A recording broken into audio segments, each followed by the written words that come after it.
Pasukan, keliling position. Hotel Corporation punong kenang betul.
Inspector Yohenba kay dong wait ba tamang hande Thang Karigino Yohenba nong may kapag nang na shijudi ay Inspector Yohenba ni kayo na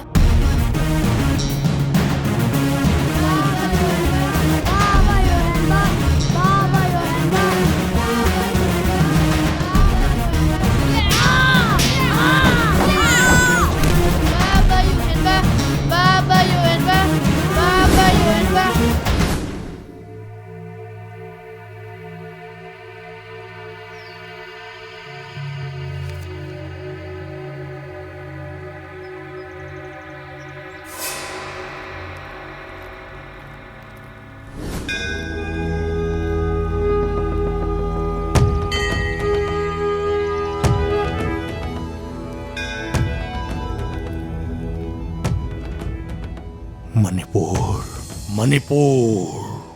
Kumang changay na kaya Manipur. Nahiga ba?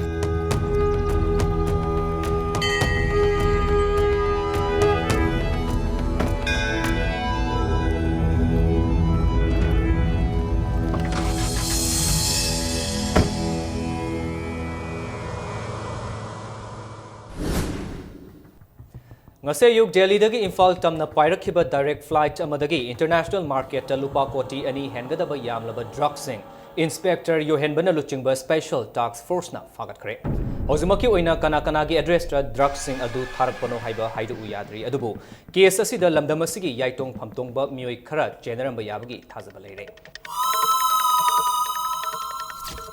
Tawredo Pabungso aina khalambaga mana to thorokbaga chap hemane Madugi DGP mangal sanai do chiramdai bhawa maruna yuye do chap chane hetoi yangu mananga mibu masanu pi DSP duna border FIR gi SP oina hapsele Pabungso adiga mamang nipa oigadori ba Inspector Yohenba bu na mana special task force kaina ama semjellaga hojikti moi nungairmani maya do khigalamane ba phai kumang changai ne khaige Manipur hojikti mappa DGP dusu retire chatkre power yaudre yango khukka pi umtang kapada imang da leplada ba Home Minister Inaum Kundu leiringai dabu thawai chawai gi business thugaiba phelo henba matik lamoige lamba thugaige nam tahange Inspector Kakanau court na langge yango ai togi yango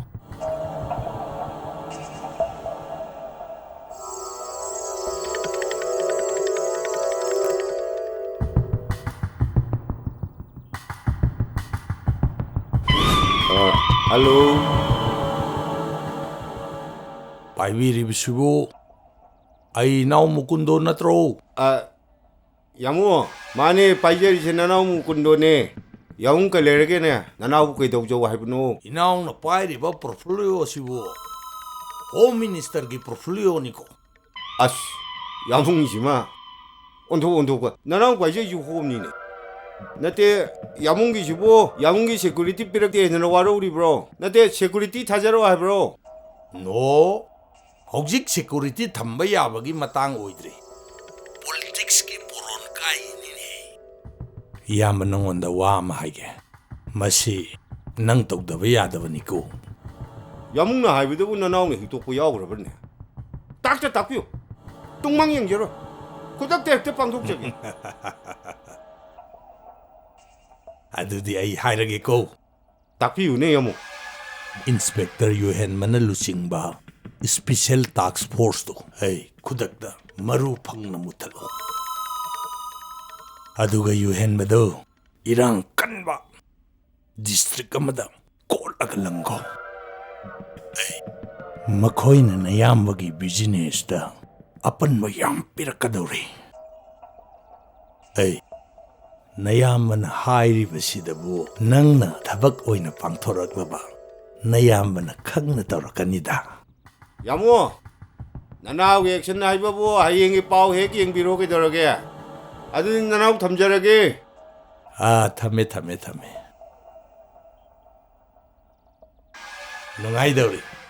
Nungai Dori Tauna Paba Apang Kunjao Kanga Tang Tadori Uran Makonda Chagun Tawa Matwai Mang ni Kang the Vasara dana.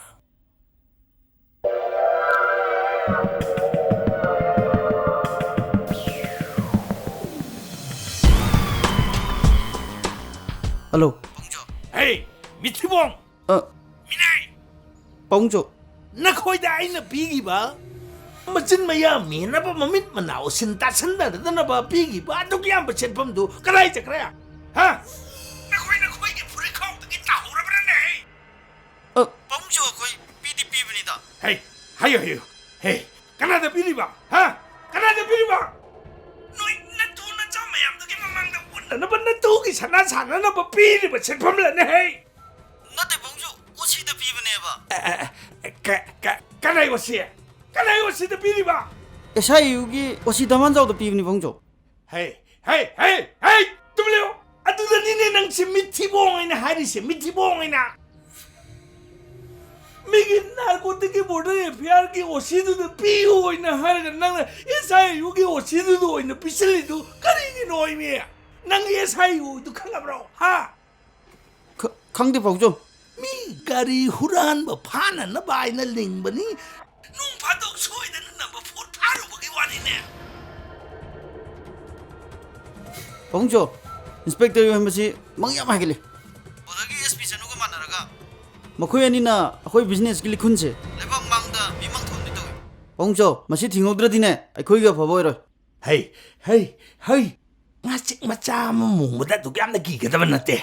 Ngasik macam na mong ba ito kaya nagkikatawa natin eh?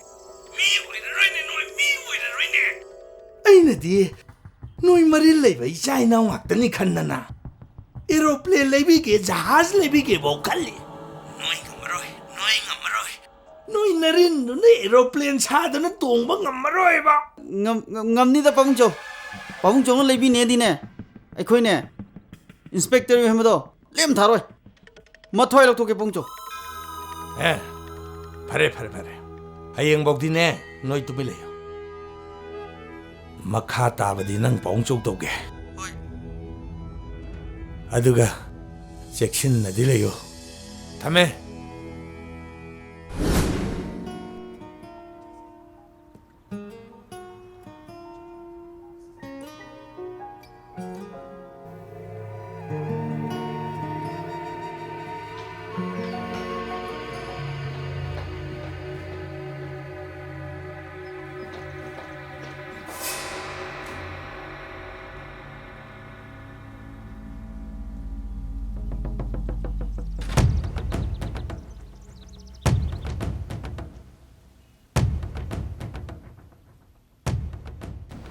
Bema, kanana kari harak pagino ne aduk saurung maring naritubo. Pabung na retirement loise. Matam kitang samande. Hai, Shibu Ipana Loningduna Lobrana. Haksangi Pibamna Yarakatana Tori Natro. Pabunga, nasasu khangida. Pabungi do, mapa sana bahidini. Parene. Ipana retirement Loraga, Namunda Bukari Kairige. Khajiktanate, yam kai. Pabungna DCP oining dedi. I am a Yohenbagi, saying I khajikta or so birami. Adu hojitine, I coin say, Home Department, longing from the court cotton along got a manner.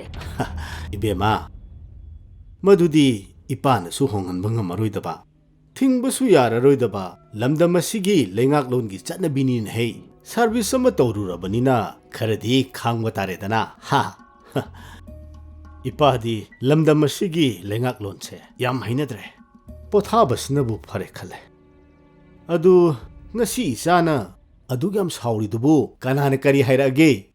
Pabunga, STF Mutatkare. Aduga Yohenba Buna, Iran can cover Tobal district, Commando Osioina, transfer picre. Pini, Pibetabani.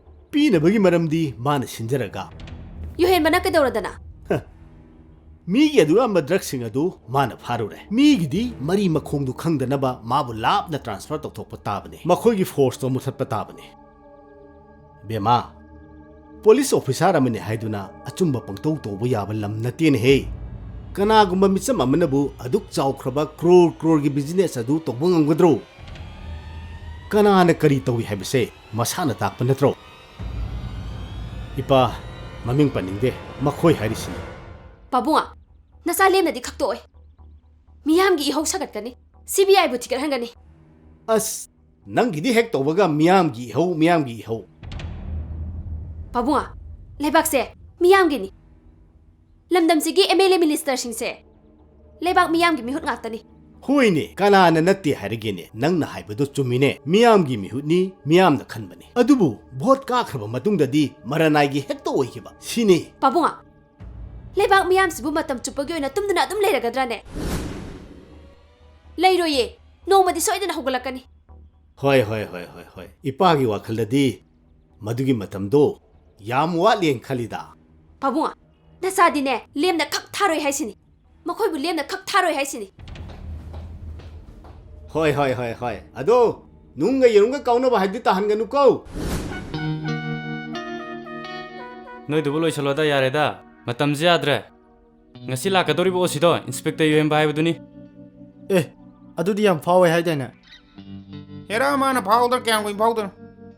Manipur gi powder in laibu bichara singse. Thoban yobada turi bangakani.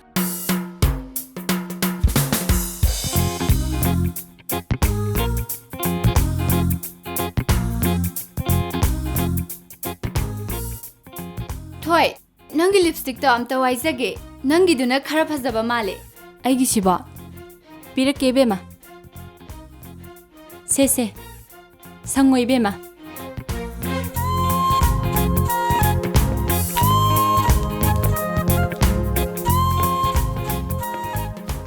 Karino ngasidi akoy barik se palaro lamena. Matang sari ngasida ki hodrgabu. Hayeng operation salamdaida kiruya bro. Ngasi akoy anawba osiduna Polin galaramdana hangradi mi singse wandana bayawni da. Kalakna bayam yawnara maleda. Lamhuina angru siledo tazani. Hoi bema akoy di yubi lakpigi thoramdo yawzaroige. Hoi bema khangzare. Nagun chapchana khangbajani. Kai khangiba. Haima khangina loi khangi. Ore ja hojine chek tu khar ga tawne noi bu tha gi tolop tuna bu konari bo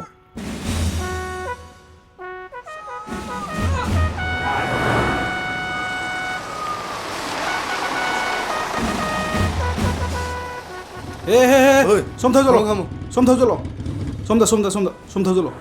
Hey, ndaro ahung ga tongsin se. Nang sondra. Lala sondra.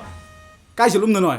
Sar una basalu bunida. Hey, license yaw bro putro. License ti kaudana yaroktre. hey si sang die Se sang ju kawrame. Aduga ahung ga su tongse leiba. As, commander si di yaroida. Si license su yaw di si. hey som lo nang che sang chu yaw da ba ko ꯑꯗꯨ ꯆꯦ ꯆꯥꯡ ꯁꯨꯗꯅ ꯅꯪ ꯒꯥꯔꯤ ꯊꯧꯔꯗꯤ ꯕꯤꯗꯦꯞ ꯊꯦꯡꯅꯔꯗꯤ ꯅꯪ ꯀꯩꯗꯧꯅꯩ ꯍꯥꯏꯕ ꯅꯪ ꯈꯪꯕ꯭ꯔꯥ? ꯍꯣꯏ ꯁꯥꯔ. ꯅꯪꯅ ꯊꯤꯗꯣꯔꯤꯕ ꯐꯥꯏꯟꯁꯦ ꯆꯦ ꯆꯥꯡ ꯁꯨꯗꯕꯒꯤ ꯑꯃ, ꯅꯣꯏ ꯑꯍꯨꯝ ꯇꯣꯡꯁꯤꯜꯂꯛꯄꯒꯤ ꯑꯃ, ꯈꯪꯉꯦꯗꯅ? ꯍꯣꯏ ꯁꯥꯔ. ꯑꯗꯨꯒ ꯅꯪꯅ ꯈꯪꯒꯗꯕ ꯑꯃꯅ ꯑꯩꯈꯣꯏ ꯕꯤꯗꯦꯞꯁꯤꯡꯁꯦ ꯂꯥꯏꯔꯤꯛ ꯍꯩꯇꯦꯗꯤ ꯈꯜꯂꯨꯅꯨ. ꯃꯌꯥꯝ ꯃꯔꯛꯁꯤꯗ ꯑꯩꯒꯨꯝꯕ ꯂꯥꯏꯔꯤꯛ ꯍꯩꯕ ꯃꯌꯥꯝ ꯌꯥꯎꯔꯤꯕꯅꯤ. ꯅꯠꯇ꯭ꯔ ꯈꯥꯟ? ꯃꯥꯅꯦ ꯁꯥꯔ. ꯑꯗꯨꯗꯤ ꯁꯠ ꯁꯠ ꯇꯧꯔꯛꯑꯣꯗꯅ. ꯇꯧꯖꯔꯒꯦ ꯁꯥꯔ. ꯁꯠ ꯆꯠꯈꯣ. ꯐꯅꯤ ꯁꯥꯔ. ꯍꯣꯏ ꯆꯠꯂꯝꯈ꯭ꯔꯣ ꯍꯣꯏ. ꯌꯥꯔꯦ ꯂꯥꯎ ꯆꯠꯁꯤ ꯂꯥꯎ ꯍꯣꯏ. ꯁꯤ ꯌꯥꯔꯦ ꯆꯠꯂꯝꯈ꯭ꯔꯣ ꯌꯥꯔꯦ ꯊꯥꯗꯣꯛꯈ꯭ꯔꯣ.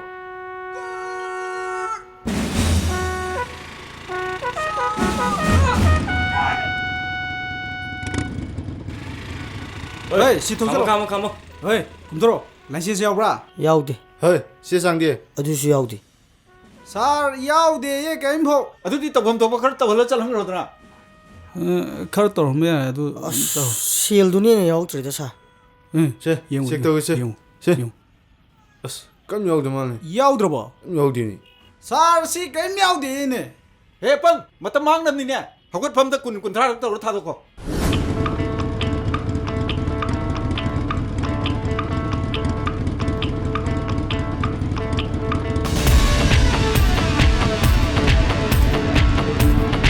Nipan, mapan, tak, sir.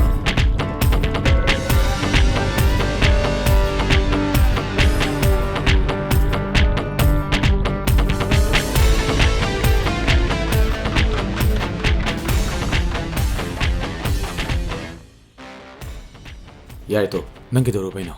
Gari che chang yauda bini sa, sales yaujarak taba, adunani. Atu manau che chang suru chalu ko. Hoi sa. Yare chalo.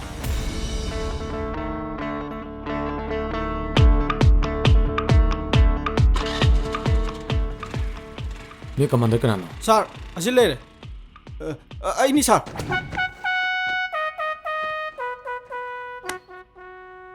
Se thari jikin khongbra. Sir, asuk chauna thari sibu kari udani sa. Hoi. Sida kanana kai thai nam sina khongbra. Sir, masidi mapalam gi chakhut palam da pangtha thaba da khoi swai da sum thana ba chan. Hoi. Silo. Sir. Silo.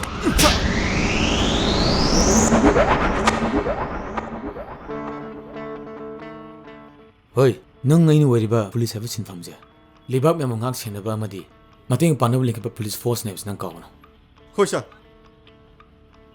Se thai boy chingje. Police department na atam na thage en thabane. Hoi sir. Thari boy chingje ga chana bunang thabak tarobadi. Nakhoi bam yamni kai khumna gani.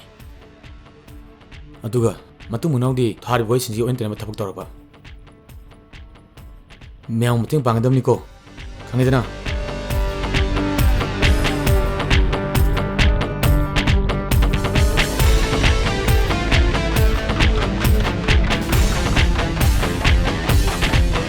Losilesise hek lakpuga sanayang chadana. Si tong tapayo kidroge.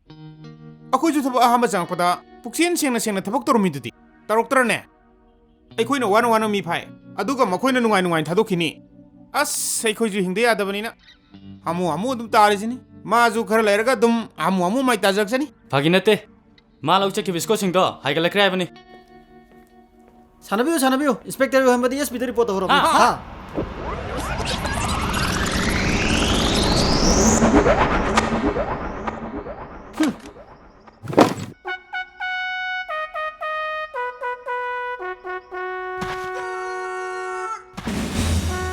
Be strong. Thawal commando gi commander amari Jawan Singh. Ngasi dige Thawal commando da Ocean transfer lakne. Myam sakang makhen boina isa si mingim ta hai. Sir, aigi ming thaba. Sir, ai kusum. Oh, kusum. Sir, aigi ming thadoi. Sir, ai nong thangan bi. Oh, good. Sir, aigi ming Thoi.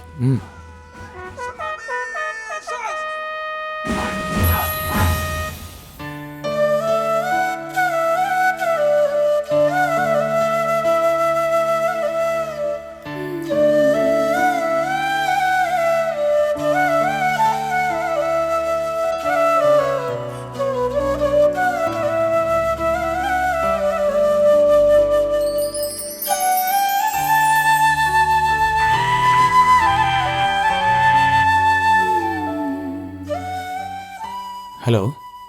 Yumdaro, posting mafamdaro. I thawal de lei. Haying sibu sangadro.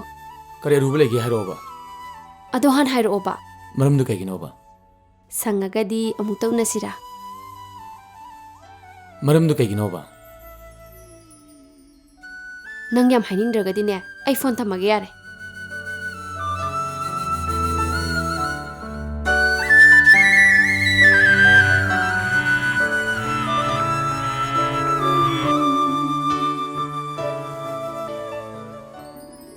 Kare ruba legi hairoba. Sauba yam heramena. Nataudo nusidaba. Min haise. Kaino khajikta sukhalu. Serious yam oideba. Oideba nati.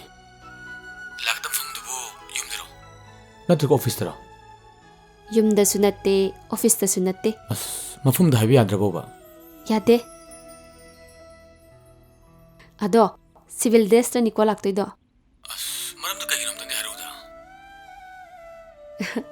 Hayeng hage. Thamage. Bye bye.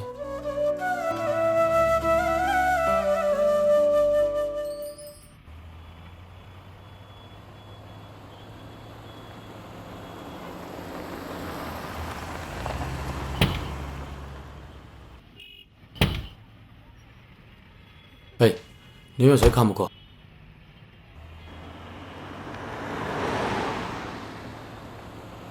Niyo sai kamuko.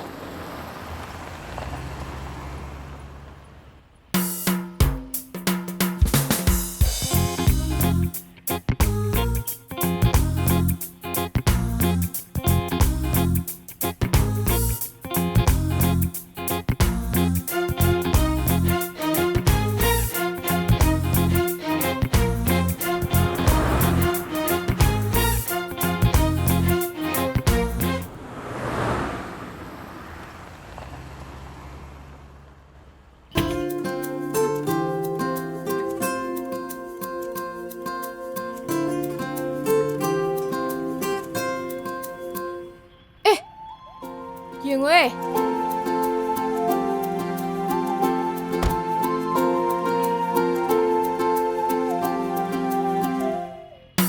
Ngasidi mi singse tinchumra tinyo pram di yang no malida. Hoi bimau. Ngori ni kaino. Ngori di ngore. Cha adi sa e, ai khoi di sa e.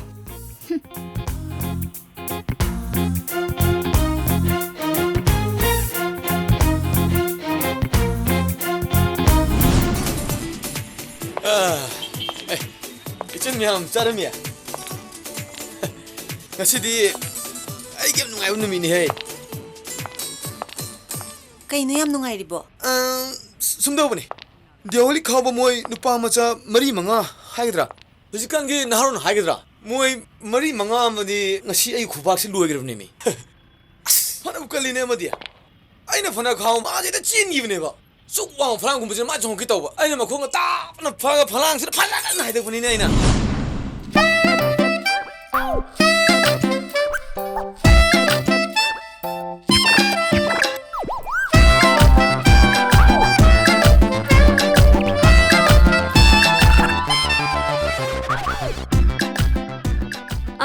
Ngasi di aigi yam nungai ba numit ni.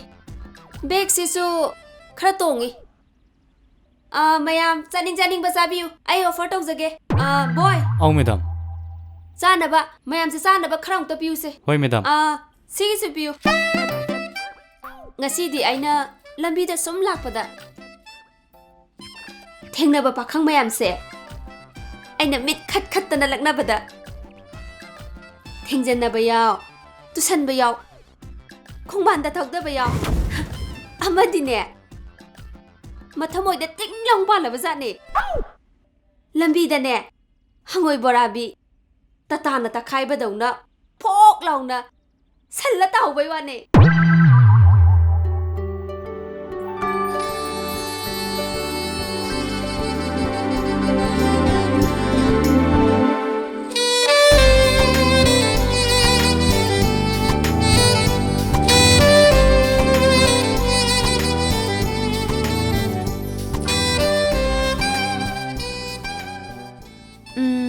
Somsibu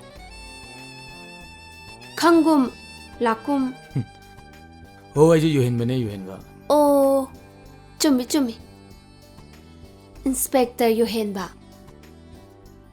Star masing sudrasu. Department na maming lektrabasu. Inspector Inspector Yohenba. Posting bu kadai data bige. Oh, ningsinge. Imphal ista. Nang is karim na baidro. Ha, nang is ngok sinay raw ba? Hoy bungo, ngasi se. Nangga ega ahan batheng na khiba numit tu ni. Mi gi tang ni pan. Ai di numit se ningsing da ba de. Numit sina aingonda mamal nai draba khudol ma bibi. Ai kham khalu dene. Pam je bai ba se ngau jani ko. Ikai kim khang na jane. Na tau do. Ai di ngasi su ningsing laga. Nungsi ba sum hengkale. Ngai khone. Nang na numit tu da case counter da sangaga tumina haidu kaino. As kisu haide. Se hayo ba. Kage gidi discount tabran hango bane. Mana di kai khumai. Leitien khungpe wa.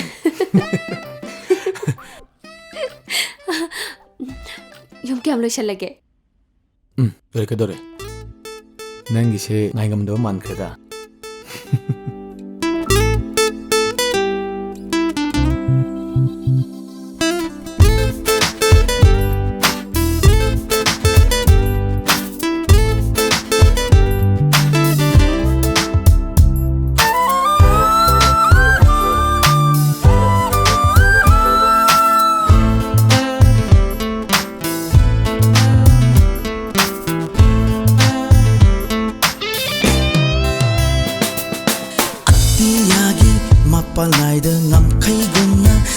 Sida magpalay de ng ay ginong siba.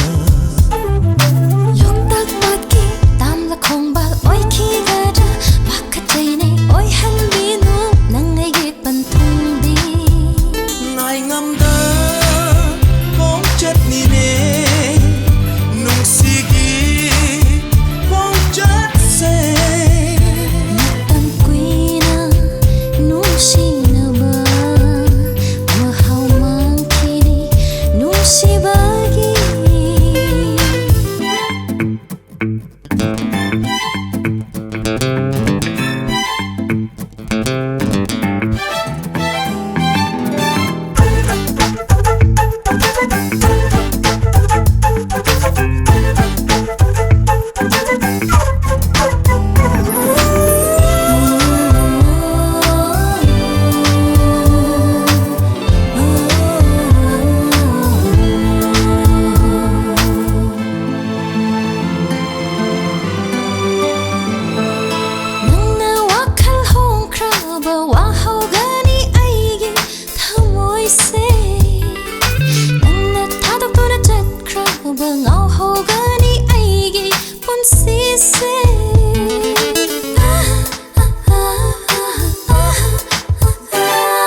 Mapalayda ngam kay guna thamoy sida mapalayde nang ay ginong siba.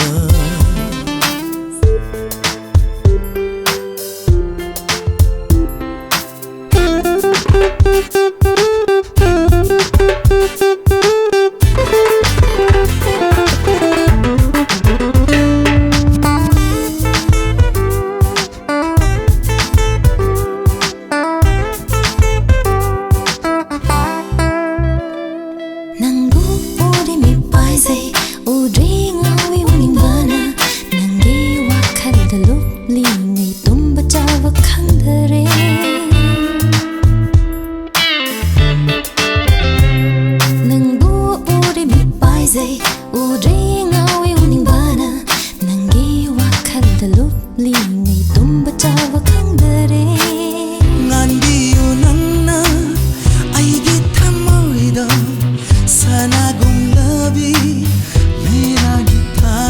ꯈꯣꯟꯖꯦꯜꯒꯨꯝ ꯑꯣꯏꯕꯤꯌꯨ ꯅꯪꯅ ꯑꯩꯒꯤ ꯊꯃꯣꯏꯗ ꯃꯅꯥ ꯄꯣꯡꯂꯕ ꯂꯦꯡꯗ꯭ꯔꯕ ꯄꯥꯝꯃꯦ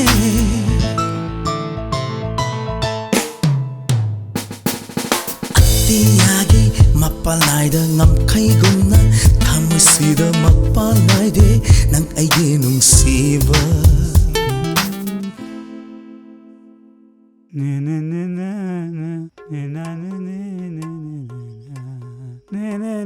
ꯍꯦ ꯉꯥꯈꯣ ꯀꯩꯗꯧꯔꯒꯦ ꯀꯩꯒꯤꯅꯣ 이루ꯖꯕ ꯆꯠꯄꯗ phone ꯄꯨꯔꯤꯗꯤ ꯀꯥꯏꯗꯩ ꯐꯣꯟꯅꯣꯅꯦ ꯐꯗꯤꯒ ꯁꯥꯄꯣꯟꯒꯅꯤꯅꯦ ꯑꯩꯅ ꯄꯨꯔꯤꯁꯦ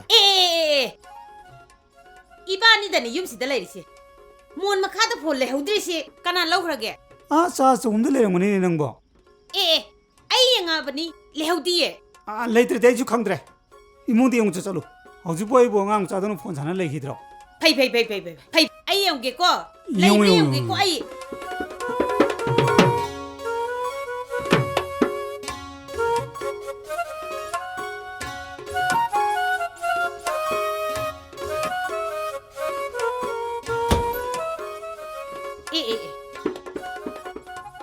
ꯀꯌꯥꯗ ꯃꯆꯤꯟ ꯊꯤꯔꯤꯅꯣ ꯌꯦꯡꯉꯣꯕꯁꯦ ꯁꯤꯗ ꯆꯥꯔꯖ ꯇꯧꯋꯦ ꯍꯥꯏꯅꯦꯕ ꯃꯁꯤ ꯅꯨꯄꯥꯁꯤ ꯑꯩ ꯇꯧꯒꯦꯀꯣ ꯃꯁꯦ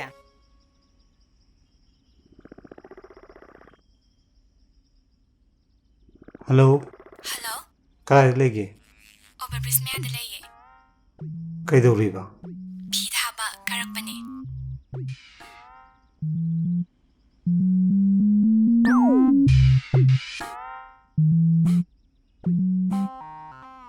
ꯄ꯭ꯔꯣꯒ꯭ꯔꯥꯝ ꯑꯃꯇ ꯇꯧꯁꯦ ꯍꯥꯏꯗꯨꯕꯨ ꯀꯩꯗꯧꯉꯩ ꯇꯧꯁꯦ ꯍꯥꯏꯅꯣ ꯑꯩꯒꯤꯗꯤ ꯏꯌꯥ ꯌꯥꯏꯗ ꯅꯠꯇꯦ ꯅꯪꯕꯨ ꯑꯩꯕꯨ ꯊꯃꯣꯏ ꯁꯦꯡꯅ ꯅꯨꯡꯁꯤꯕ꯭ꯔꯅꯦ ꯅꯨꯡꯁꯤꯗꯅꯕꯨ ꯅꯪꯅ ꯍꯥꯏꯔꯤꯕ ꯈꯨꯗꯤꯡꯃꯛ ꯌꯥꯔꯤ ꯅꯠꯇ꯭ꯔꯣ ꯑꯩꯗꯤ ꯍꯧꯖꯤꯛ ꯐꯥꯎꯕ ꯍꯦꯛ ꯊꯥꯖꯗ꯭ꯔꯤꯌꯦ ꯏꯁꯤꯡꯗ ꯆꯤꯡꯅꯩ ꯀꯩꯗꯧꯔꯗꯤ ꯊꯥꯖꯅꯤ ꯑꯗꯨꯁꯨ ꯍꯥꯏꯐꯝ ꯈꯪꯗꯕ ꯍꯣꯔꯦꯟ ꯌꯨꯝꯗ ꯍꯜꯂꯒ ꯑꯣꯏꯅ ꯁꯥꯟꯅꯔꯁꯤ ꯍꯧꯖꯤꯛꯀꯤꯗꯤ ꯊꯝꯃꯒꯦ ꯑꯁ ꯌꯥꯝ ꯀꯨꯏꯅꯗꯤ ꯁꯥꯟꯅꯅꯤꯡꯕꯅꯤ ꯊꯝꯃꯣ ꯕꯥꯏ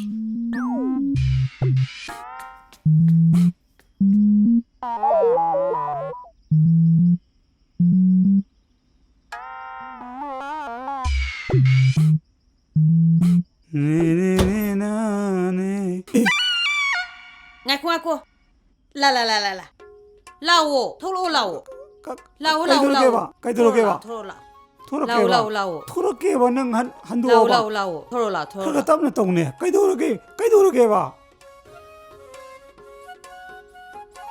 ꯀꯩꯗꯧꯔꯒꯦꯕ ꯅꯪꯕꯨ 이루 ꯂꯨꯖꯔꯤꯅꯦꯗꯥꯏꯅꯦ ꯂꯨꯖꯔꯤꯕꯅꯤ ꯀꯩꯅꯣ 이베마 ꯅꯀꯣꯛꯁꯨ ꯆꯣꯠꯇꯕ ꯐꯗꯤꯁꯨ ꯆꯣꯠꯇꯕ ꯁꯥꯄꯣꯟꯁꯨ ꯆꯣꯠꯇꯦꯕꯁꯦ ꯅꯪꯕꯨ ꯐꯣꯟ ꯄꯥꯏꯗꯦꯗꯥꯏꯅꯦ ꯄꯥꯏꯗꯦꯃꯤ ꯅꯪꯕꯣ ꯐꯣꯟ ꯄꯥꯏꯗꯦꯕ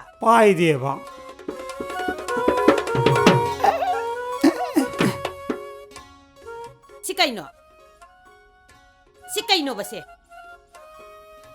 ꯂꯥꯛꯑꯣ 이린ꯖꯅ 하리ꯉꯩꯁꯤꯗ ꯂꯥꯛꯑꯣ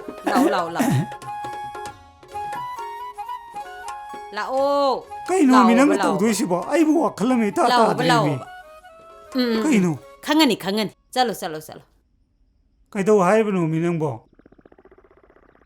ꯆꯪꯉꯣ ꯀꯩꯗꯧ ꯍꯥꯏꯕꯅꯣ 시대 팜모 하이바네 팜모 하이바 피 아생바시마가 얀산비라게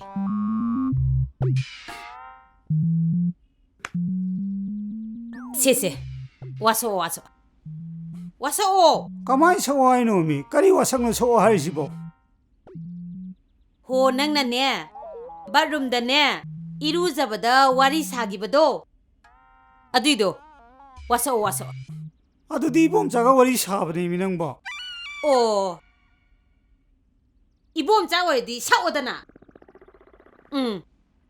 나트라디네 ngasiне ai lam tok jarakani sana tombeya ibomjaga sanabo wari nemi ibomjaga sanabo wari debo kari wasak sao ibomja oidi wasao nangna ngasai irujabada bathroom da wari sanagibado aduido ibomja ne na wasao sao sake he mapo ibungo nanai ngasi de oidaba khajik tang angjege ꯑꯩꯅ ꯍꯦꯛ ꯑꯣꯏꯗꯕ ꯉꯥꯡꯍꯧꯗꯕꯗ ꯏꯃꯨꯡꯁꯦ ꯀꯥꯏꯕ ꯇꯥꯔꯦ ꯑꯩꯒꯤ ꯅꯨꯄꯤꯁꯦ ꯑꯩꯉꯣꯟꯗꯒꯤ ꯊꯥꯗꯣꯛꯑ ꯆꯠꯈꯤ ꯇꯥꯔꯦꯕ ꯅꯪꯗꯤ ꯂꯥꯏꯅꯤꯅ ꯉꯥꯛꯄꯤꯕ ꯉꯝꯕꯅꯤ ꯉꯥꯛꯄꯤꯌꯣꯕ ꯑꯩ ꯑꯣꯏꯗꯕ ꯈꯤꯇ ꯉꯥꯡꯖꯒꯦꯕ ꯋꯥꯁꯛꯀꯦ ꯍꯥꯏꯔꯒ ꯀꯩꯅꯣ ꯃꯨꯔ ꯁꯣ ꯂꯩꯗꯨꯕꯣ ꯋꯥꯁꯛꯀꯦ ꯋꯥꯁꯛꯑꯝꯗꯥꯏꯒꯤꯅꯦ ꯍꯦ ꯃꯄꯨ ꯏꯕꯨꯡꯉꯣ ꯑꯩꯅ ꯉꯁꯥꯏ ꯋꯥꯔꯤ ꯁꯥꯟꯅꯩꯗꯣ ꯑꯋꯥꯡꯒꯤ ꯑꯋꯥꯡ ꯂꯩꯀꯥꯏ ꯏꯕꯣꯝꯆꯥꯒꯅꯤ ꯃꯁꯤ ꯍꯦꯛ ꯅꯠꯂꯝꯗ꯭ꯔꯕ ꯑꯩꯉꯣꯟꯗ ꯄꯤꯕꯤꯅꯤꯡꯕ ꯆꯩꯔꯥꯛꯇꯣ ꯄꯤꯕꯤꯌꯨ ꯂꯥꯏꯔꯤꯛ ꯍꯩꯇꯅ ꯑꯩ ꯃꯥꯡꯒꯦ ꯏꯃꯥ ꯀꯝꯕꯤ ꯉꯧꯆꯥ ꯁꯤꯒꯦ ꯑꯗꯨ ꯑꯩꯅ ꯁꯤꯈ꯭ꯔꯁꯨꯅꯦ ꯃꯥꯅ ꯄꯦꯜꯂꯁꯅꯨ ꯌꯥꯔꯕ꯭ꯔꯥ ꯑꯣ ꯅꯪ ngasai wari sanaidu ibomchani ko 마네미 이봄자네미 soidre ko 소이드르바네미 와사이두디 lai wayin yengasi dudi 아이 yengasi 아이 hojikta wasa이두니 nangi phone da aina call record happy se nang khangde kamaina taro hojik taro yengsi taro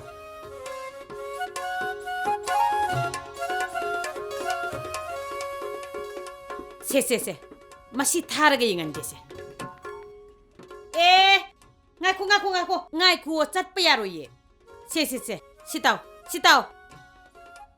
se loud thagi ko hello kai lege overbridge me adaleye kaidoriba phi thaba karakpani program to tawsai dubu kaidongai tawsai nu aigidi yayaida nate nangbo aibu thamoi sina nuksibrane nusidanabu nangna hariba khudima yai natro यारे तो ओदा आई बोम चाइ मखोन जे bathroom दुदा नुपी मखोन कमाय वाला मिलो सिबो nang imung si pungkai kai ba pambra na ha ahan ne na aina masida nungai tadana leibire aduga mana som da su is nupi ka koi saradana tho hundo ma chakhorana na thalle hogera na sa to be bathroom nin baduda ai nupa mखोन nen tare mine ibom jane nei di wari saru mine nangbo masi oida ba yang ngang dori masi mapun sidane masi mabuk chen chuk cheng cheng roi da bane se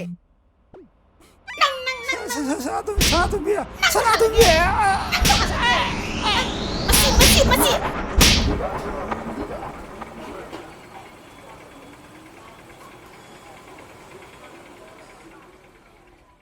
somda famadi nuai ro sidoi famajine hoi somda famas Gorjine du. Gorase. Takoba.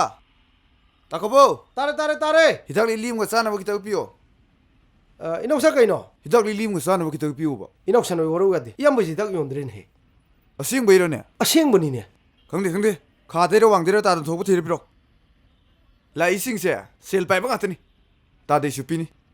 Ibungo. Noina ne. पूरा चक्की है बगी दिने यम थिबिरुगे अदुगा सिदा फमगे गा हरदिने यम दाइ लेते हे कनाना कई हाइबिनु ने तादन दम की दुबा इबुंगो हंतक लाखप कमांडो ओसी इंस्पेक्टर योन बा हाइसे मसिदि नि थोम मनाइ चुमद्रि मंगोन दिने अचारम गमता चंग बजा नते एरा तादि खोजु सीएम गी मिनिदा तंगाइ खोम तादा मुइजे फाबा पुनबंग ममी मणिपुर दे लेते तादा यम ngमजानि अदुगी वा नते इबुंगो हंतक लाखप कमांडो ओसी इंस्पेक्टर योन बा हाइसे मसि उंदोंग जा थिग्र जाने बा मादिने अचारम गमता यादिनि थोम मनाइ चुमद्रि ने बा अदुना ने बा यमना हाइसे अदुदा खंगदेसे अफबता दा खो पुगे तादा से lily mo sana mo kita pro अदुगने याव किन फमबदि यार कोइ नौसा हो आई फटलंग प्रोके आई हाइड्रो प्रो कनी बा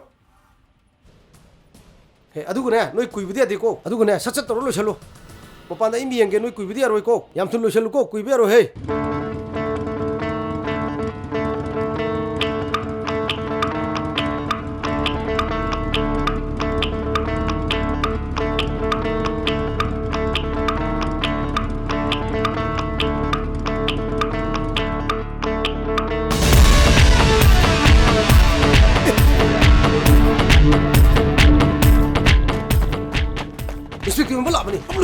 चलो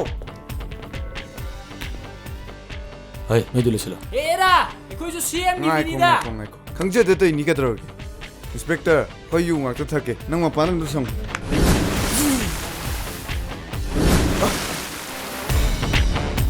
थवाल दिसते मैं कब से थिंग बिस्ता दे ब्रो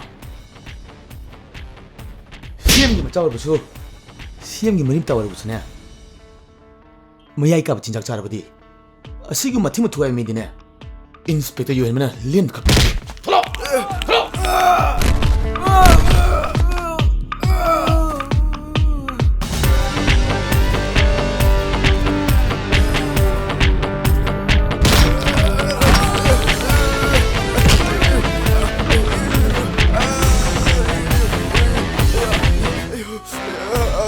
पुलिस की यूनिफॉर्म उसी तरह में दी इंस्पेक्टर यूएन में ना लिन कब तक हमरा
ꯑꯩꯈꯣꯏꯅ ꯍꯥꯏꯖꯔꯤꯁꯦ ꯑꯁꯦꯡꯕꯅꯤ ꯕꯣꯁ ꯕ꯭ꯔꯍ꯭ꯃꯥꯒꯤ ꯕꯣꯔꯗꯔꯗ BSF ꯊꯦꯡꯅꯕꯗꯒꯤ ꯑꯌꯥꯎꯕ ꯄꯣꯠꯁꯤꯡꯗꯨ ꯍꯨꯟꯗꯣꯛꯂꯝꯃꯒ ꯊꯋꯥꯏ ꯍꯤꯡꯂꯕ ꯆꯦꯟꯖꯔꯛꯄꯅꯤ ꯕꯣꯁ ꯀꯔꯤ ꯑꯩꯒꯤ ꯅꯝꯕꯔ 4 KG ꯇꯔꯥꯕꯨꯅ ꯅꯈꯣꯏꯅ ꯀꯔꯤ ꯁꯨꯝꯃ ꯂꯩꯇꯅ ꯍꯨꯟꯗꯣꯛꯂꯝꯂꯒ ꯅꯈꯣꯏꯒꯤ ꯊꯋꯥꯏ ꯃꯆꯥ ꯃꯆꯥꯗꯨꯕꯨꯅ ꯀꯟꯖꯅꯅꯕ ꯆꯦꯜꯂꯛꯂꯤꯕ ꯅꯠꯇ꯭ꯔꯣ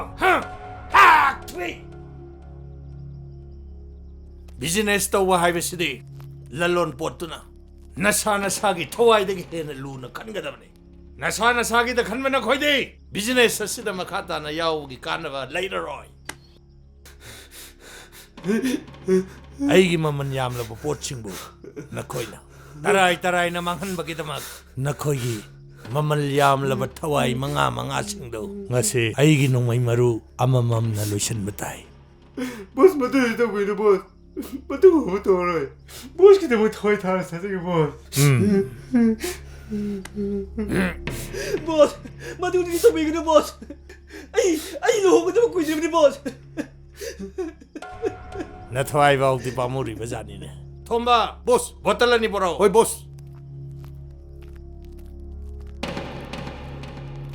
ꯀꯩ ꯇꯧꯕꯒꯤ ꯕꯣꯁ ꯃꯈꯣꯏꯒꯤ ꯃꯇꯨꯡꯗ ꯑꯃꯃꯝ ꯊꯝꯃꯣ ꯊꯝꯃꯣ ꯑꯩ ꯈꯪꯒꯥꯎꯗ ꯆꯤꯡꯊꯧ ꯍꯩ ꯆꯠꯂꯣ ꯁꯠ ꯆꯤꯡꯊꯧꯒꯦ ꯐꯝꯃꯣ ꯂꯤꯡꯂꯤ ꯃꯊꯛꯇ ꯐꯝꯃꯣ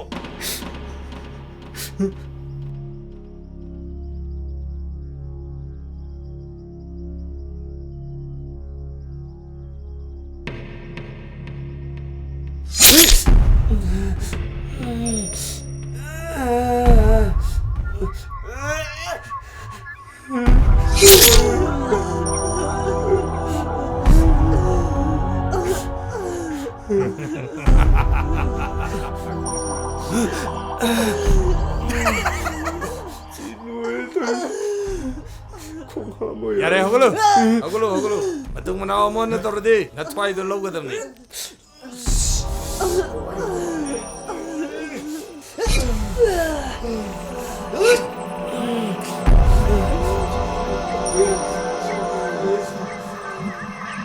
यारे चल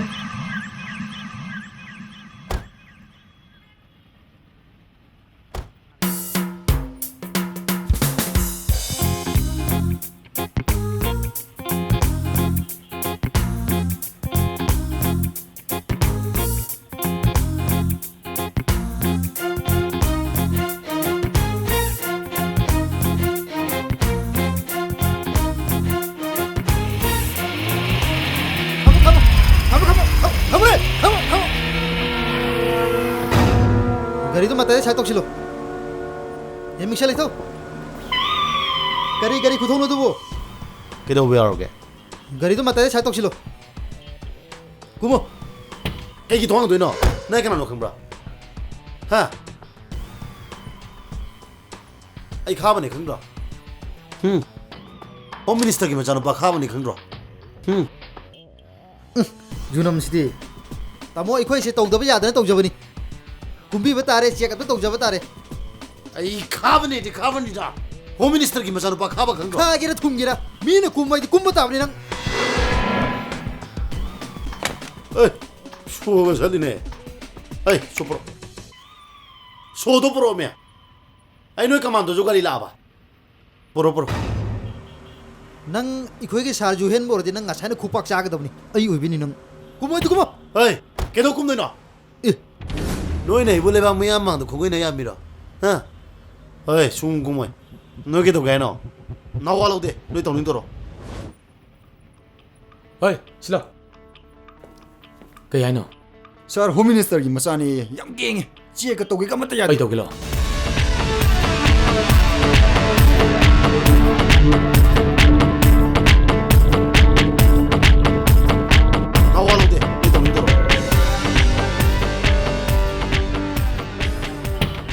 Hey, kumdaro ne.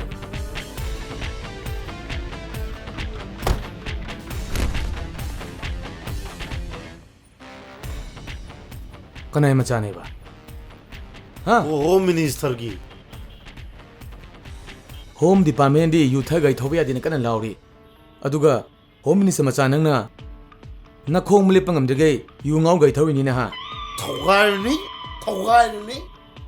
Sir, you case ani ka yor me sir. Hey, hapsalo. Jipsi hapsalo. Kana mai gai soro. Chalo.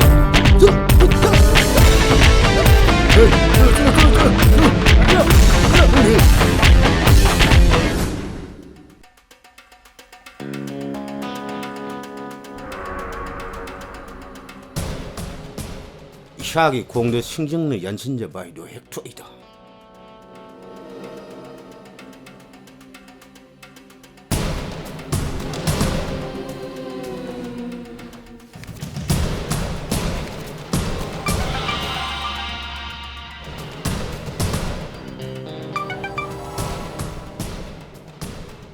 Hello.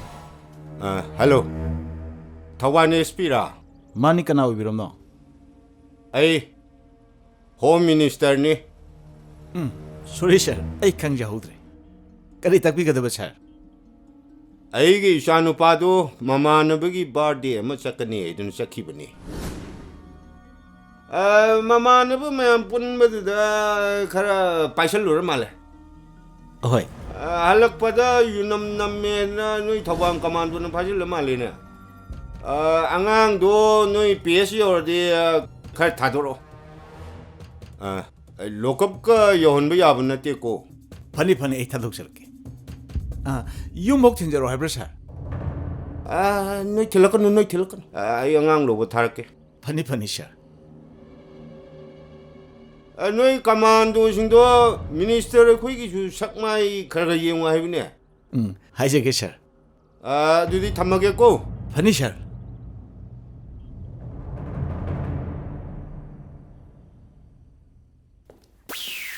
Ai bu fani ba commando si Yohenba bra kaino.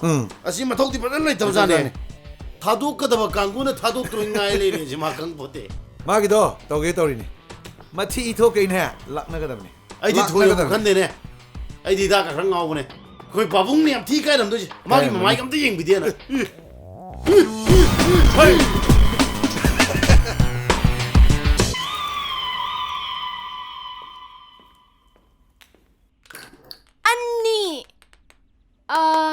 Thoktre tawise.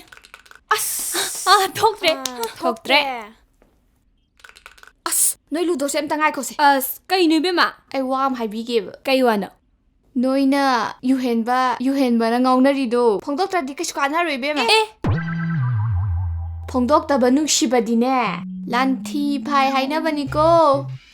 Aduna hojik lottery ama tawse. Lottery sida ahanba phawa miduna ahanba propose to by chance piba Yaraktredana. Amuka amuk lottery tawa. Ado thabadi kamai tau taba. Laktaba migi dine maru otpadane yahonde. Is noi ani na ngau da baga saradana. Oi be ma akhoi na ne sin da ngau ba. Noi ani na ne thamoi da ngau ba. Mani. Sumdro. Mani. Chummi. Chumida. Akhoi ani gina kona tawrage. Lottery hauna ba tawse. Adudi ai glass lawruge.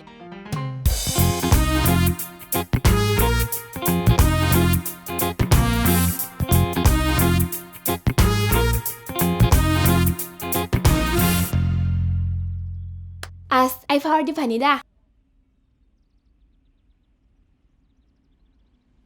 Kusum.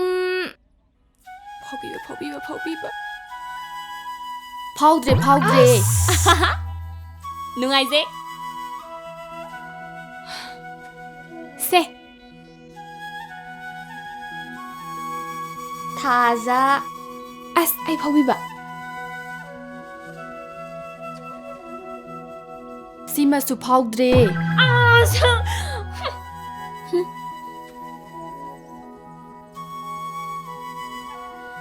Thoi.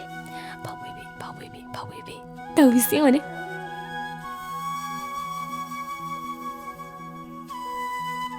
Poirei, Sima đi Poirei. Em mà thôi. Anh còn đâu nè, em mà thôi.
Kaino, khut pai radi ada bro. Nasak fazariba kay namin kawi. Kaino to yujibo. Nangbu kay lamday no ba, ha? Lambo hai nang hodin to yujide. Phone number amta piramudana. Phone ko pai da kai. Hore nung dang weram ko ru udana. Wata faudi kaphale. Lao, sida lao. Aiga Nyam ching sana na bala ko tare ne ja. Kaino to yujibo, khut lam ta tare. Kaino ta tare kaino yujibo mayam na. Kari che khutau lak tau no he.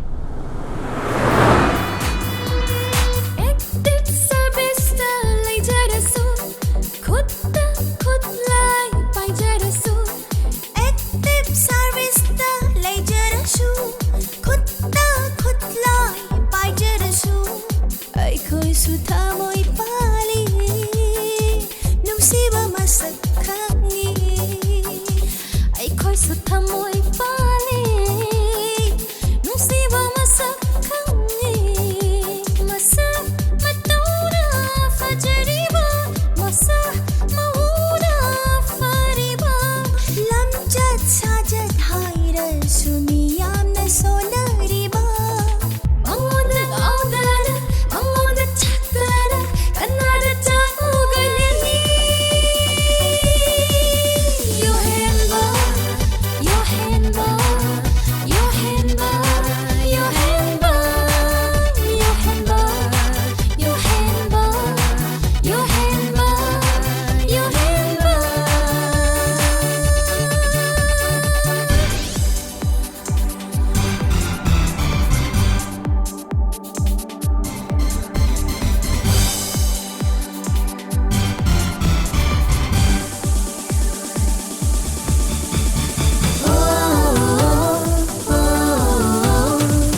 ꯃꯐꯝ ꯑꯁꯤ ꯊꯥꯗꯣꯛꯇꯨꯅ ꯊꯨꯅ ꯆꯠꯈ꯭ꯔꯣ ꯅꯠꯇ꯭ꯔꯕꯗꯤ ꯅꯊꯣꯏꯗꯣ ꯃꯥꯡꯒꯅꯤ 인스펙터 요현만 행링하여디 누피 잉한 오늘비 타박디 인스펙터 요현만의 야로이 어두금 미싱도 인스펙터 요현만아 림극타디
시나 빠뚜니 강이드나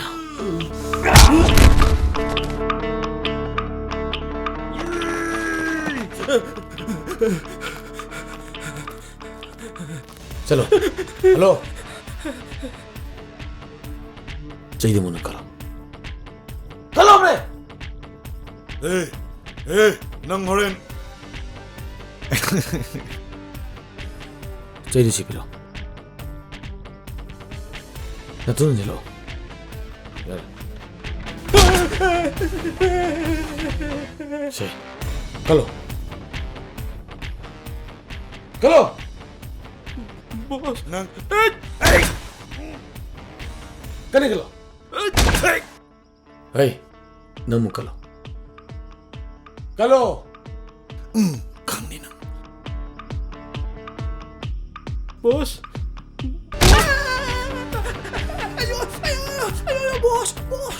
कलो चाहिए लो नमु कलो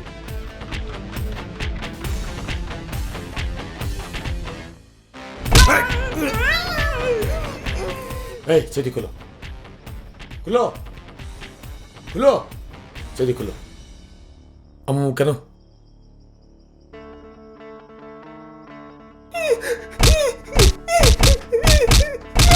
미마 레이통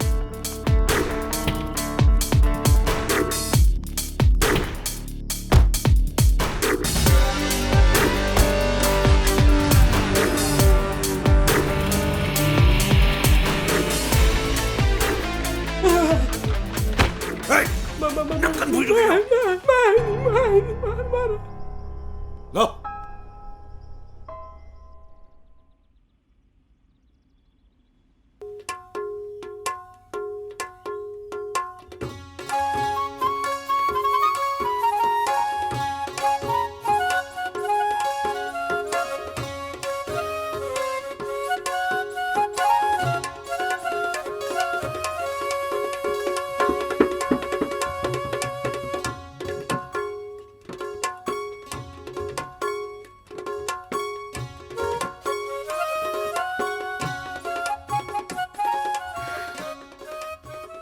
미치 온통나 나그래다 아유 농진 누미당 핵 카이드바 마카이네 폰지 아돔 멜라가 레이바 ngam메바 오 시내 때문에 좀 힘들어 이래도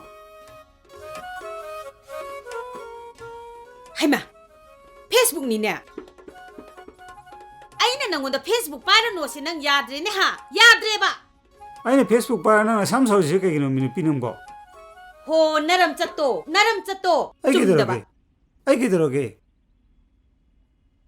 에 하이마 ngaku 낭나 시다 이비엠 사이나 타리시 메시지 영우네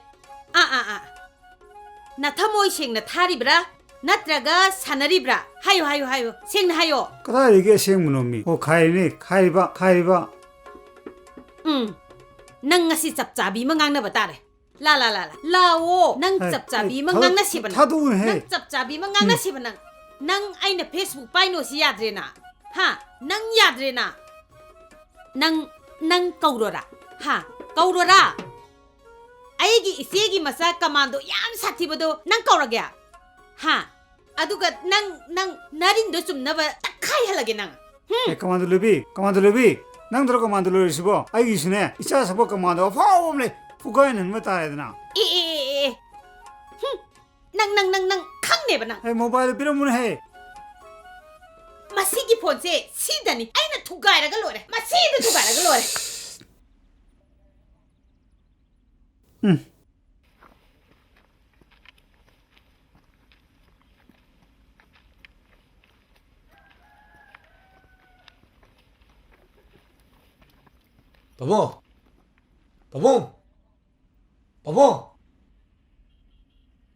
Pabung lite bro.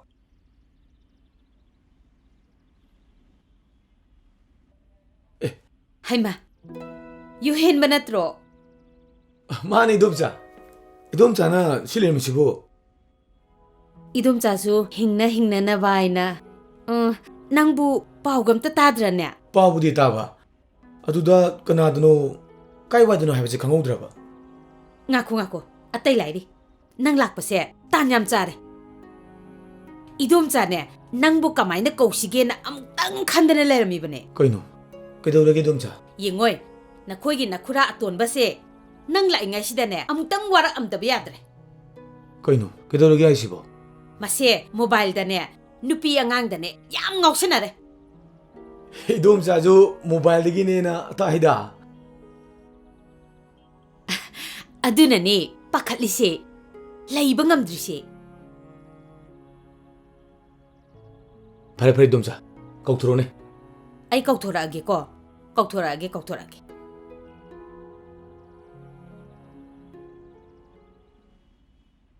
Nang ngasidi nang.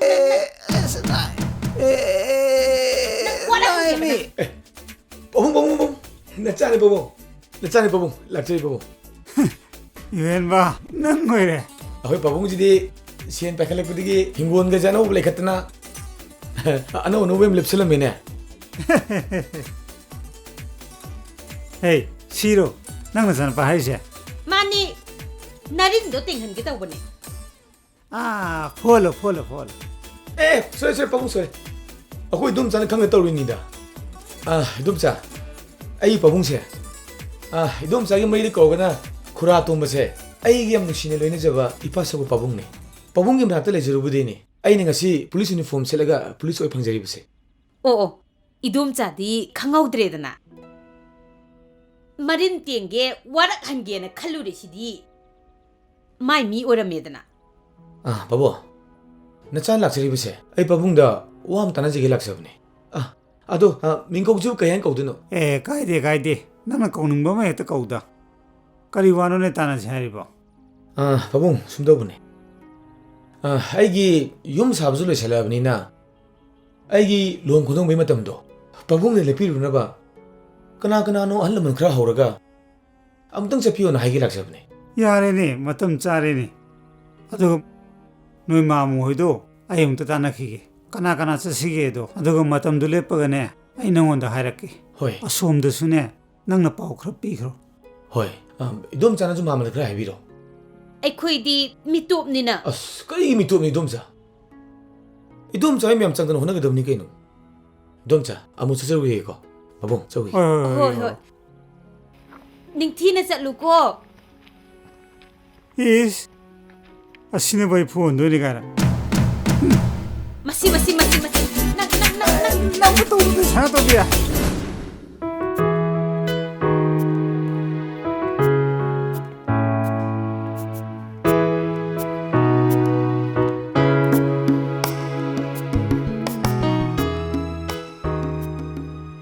Thoi, kaidawre? Unglera Kaisu tawde. Kaidawrage mi? Koi sardo luhongdoro male. Sir Yohenba bo? Kana haiba? Koi sipai singang nabda tabani. Chumamba yaye. Mayum sabasu loire haibani.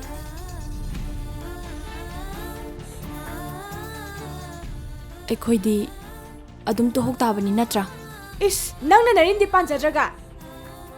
Nahana matam naringayda nangna ngamoydaba leradi. Akhoidasu chance piramba yaidana. As haigena chamara honarabane ba.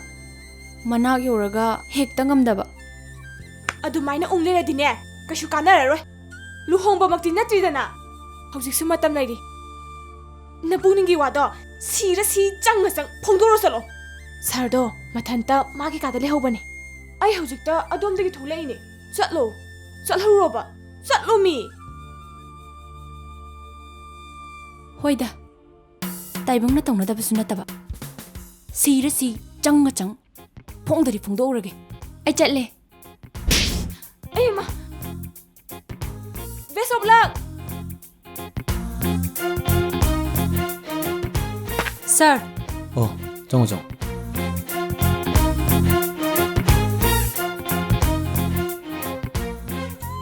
Kailere. Sir. Kaino haro. Sir. Sir da kainom ta haijage tauba. Kai wano hairone. Sir. Sir.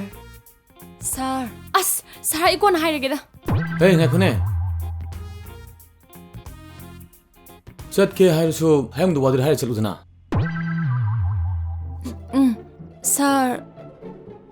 As, ikon oina hairage da sir. Yara. Ako. Kaino haningai do haro. Adu chaloba. Kaino haroba. Sir. Hairoba kidroge nangbo. Sir luhongdore hai chubu chumbro sir. Chumme kidroge. Sir. Nong ni da lipibiu hai ge dobo sir. Lo. Yum jage abne tro. Sir. Kidongi jage abno. Hayeng. Hoi, chalo. Thank you, sir.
Ai tawiyang. Kamay tarage? Phongdo mabo. Hoi bema. Ikai bana siramde. Siba makti sirakte dana. Adu kamay tarage ba? Wari do amta liu dana. Se, amta liru ba? Adu bura. Ikai jaida. Mabuk skam phati no yong ne. Akhoi da wo haidoning de ba. As haige ba. Hairo sasat. Adubra. Kaidorage ba? Ikai jaida. Kaino sasat hairo si ba. Mabu se kyam phatune yong ne. Akhoi da wai haidoning de ba. Haige he. Adu hairo hai ba. Sasat hairo hai bani. Nushi phongdom dai da ne. Kaidora ba? Ade kaidora ba? Aikoi as ikai jaida. Ma hairo he. Masini bisidi. Masini bisidi. Akhoi sum karan daw lay ba. Akhoi shargi masak to. Kaidora ba? Akhoi sargi masak to. Kaidora ge ba? Pa dom daro pai wani da. Ade kaidora ba? Hairo ba. Masini bisidi. Ai da pham da khangdre ba. Haima hairo hairaga. Hairo. Da pham khangdre hai ba. Masak to. Akhoi sargi masak to. Yeng ba gam da kham da zan. Adagi kay harake ba? Ai na ne. Minna chacharo shile da na. Hai pham to ba hairame ba. Nuksi phongdo me ba. Sardi kai hayowe. Pakhunggo amta ngairaktre de bema. Kan nang khidana ne. Adum chele. Noina maro ma pahang thangi. Ko ko ngawa myaw.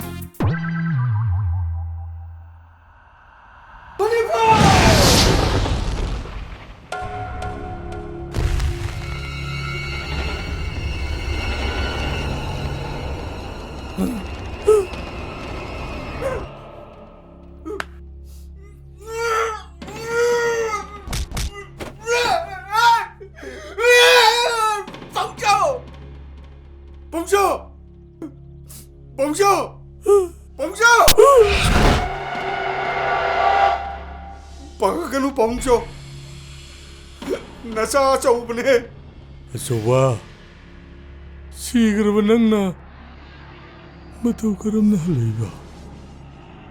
Bongjo, yam cai dah, Bongjo, ayam cai Bongjo. Yohenba na ayah kalam menum itu lagi. Lairam lenda tin ba sungam da. Miram lenda sa tin ba ngam da. Laira kulak migi saijin chayada. Mira lamba boy dana. Koi pai dana laira che. Pamuk chawra nikang amoy. Nuai na tum dana lai thom ni do. Aduna pamuk chaw ko warim da chage changai ne. Hayu acoba. Nang ya pamba do hayu. Ipa pang thong na bo nage. Bongjo, SP Sanuga, Inspector Yohenba ka jibu, noy na kagim da tawo ngam si kari ki Naoba.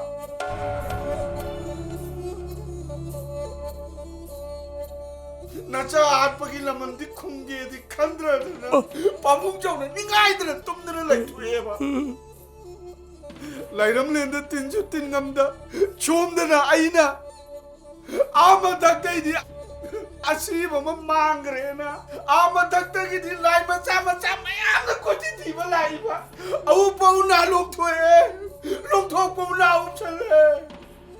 Are di moi na ti ba chida di pangala roe na. Tumi makon da karalo, uchi makon da karalo, Chitra makon da karalo. Angang ki soron na kare yapsan. Na chibo mo da khanga ise. Inspector Yohenba ka SP Changu ka che. Bongjo ne. Ku hatina hatpado. Adudang imiche pena yenga ka. Ada chakye na khangi ni Bongjo.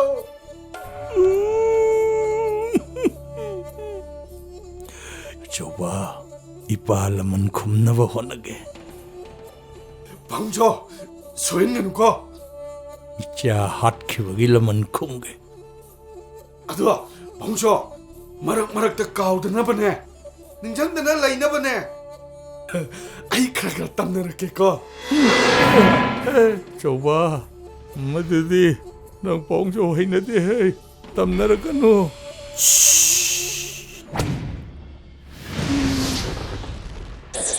Bongjo, ay babalay. Bongjo, ay matak tagi lain masama na babalay. Ay ngakdang manggi ko.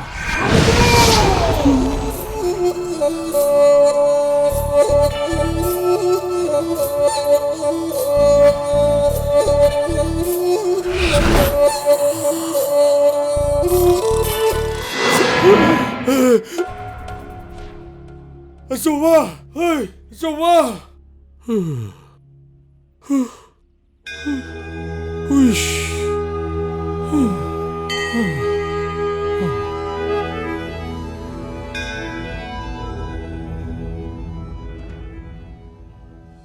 Coba ipa laman khumnaba honage. Mayam khurumzari adone biribase impact news ne Rajnong Thongbam manu huna hari ba 360-degree analysis of news and events ta mayam botaram lokcheri. Handak manak Manipur police na Manipur dagi mayai ka bachinjak sing maroi na drug amadi tablet sing yam kana phagat pangam kre. Masi karam noi tholi bano mamang dadi phagat basi ngam ngam dabani adu handak ti toina phagat pagi rate se wangkhalali masi matang tanga si khana ne nugi damakta impact news ki studio dilengsin role biribasi joining us tonight on manu huna retired DGP Oja Mangal Sanani Hamutat Oja Mangal Sana Butaram Mokchari. Welcome to the show. Appreciate your joining. Also joining us former Chief Minister of Manipur, Oja Thoi Jongni, Oja Thoi Jogsu Taramokcheri. Welcome to the show. Appreciate your joining too.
여보, ngasi디 나나오는 야몽시 파지나 찾아름없니해 야몽.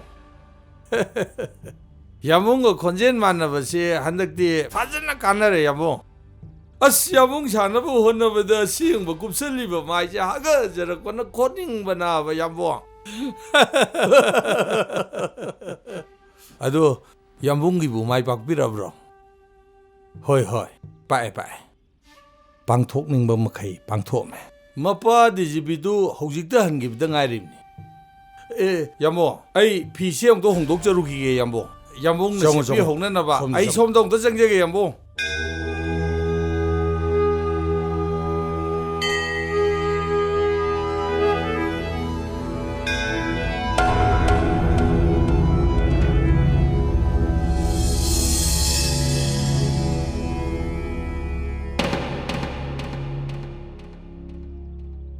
야몽 비세ong 또 홍도비요 야몽 야몽는 셀리버 피론도 юм시다 마카다나 레이버다 파보 어라이 부자 그러게 야몽 허허허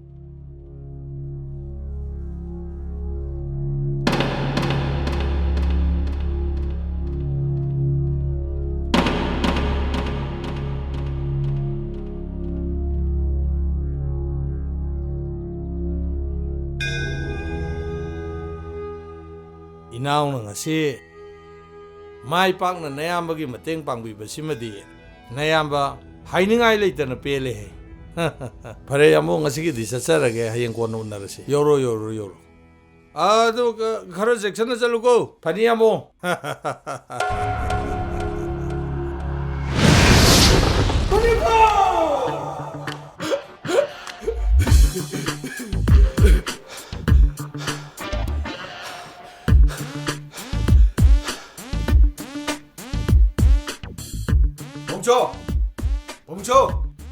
멈춰!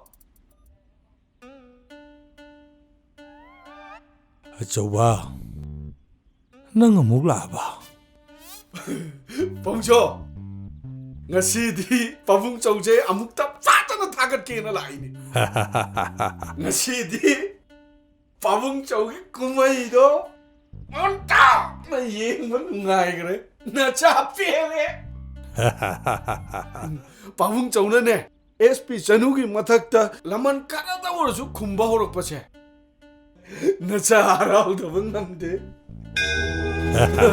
aduna 나짜 알아 원기들은 자꾸 이거자 사도권이 하이 ngasigisina aroiba nate pabung chokna nungsiraba isa hatkibagi laman series 9 matang kumakadoribani bangjo Inspector Yohenbaga SP Sanugase amukta himna thamanuba bangjo ipa tawgeda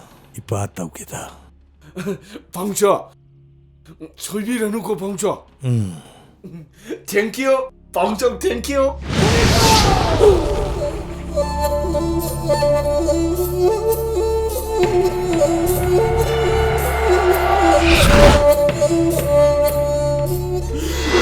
오빠.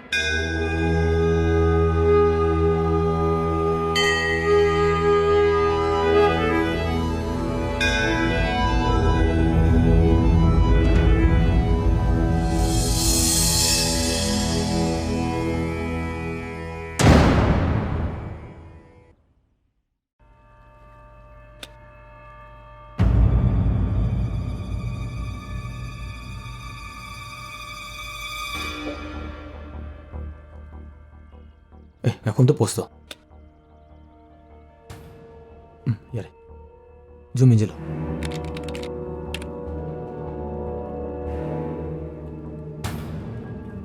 시대 XM 토이 장이네.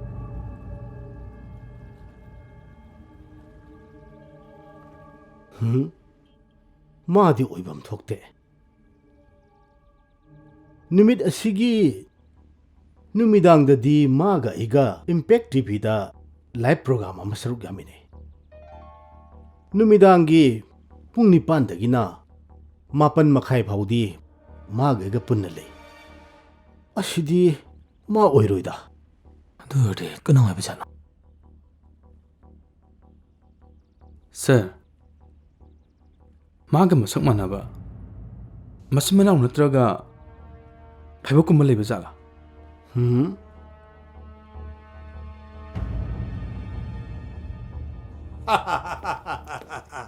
Tawana matam khara di lei ko. Funny funny. Ai sumaina sum lei ba yaba nate da. Oh, sa su lebirami. Kaino noi me am hongna dana lai si. Kaidore ha. Sir, SP Sanu rep tro me case ke mai lene lak saban. Case to gadi aiga kari mari leina radana. Sir, CCTV ki record ke matung inna SP Sanu bu rep tro me yun pa do sar ga masak samana ba. Aduna sar da gi knowledge ke talaw jage lak sabani. Kari wano ne. Ai di numitu da Impact TV ki manung hunna program da saru gyari. Numitu da lagi da ba magi mapa da su aiga phamina da na saru gyari ni. Sir, madu so ai khangje. Adu di kaino nang haisya. Ha, kari no ba.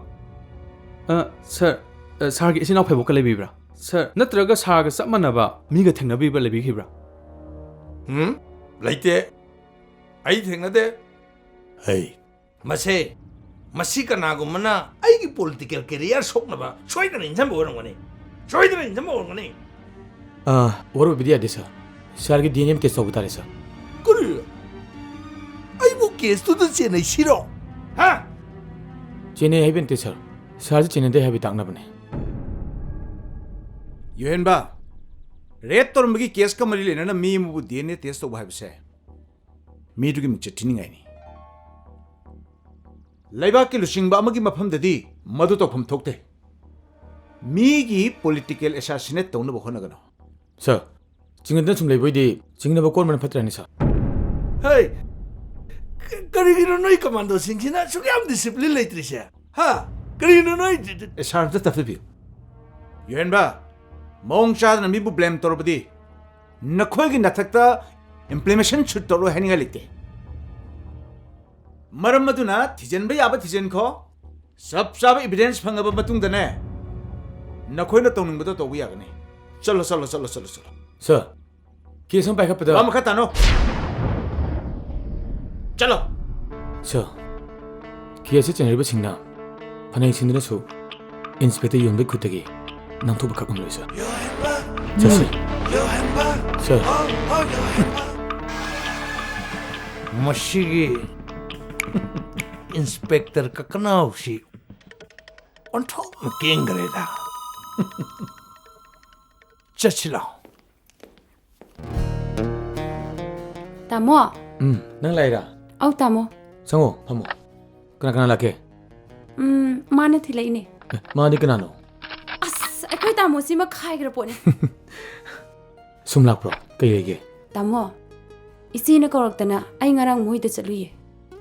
Tamo ge isi ga luhongbagi wafam do. Adusu to se na haibiyo haye. Magi wakana du yoraba. Isi di punsi gi waina yum palaroi hai hawe.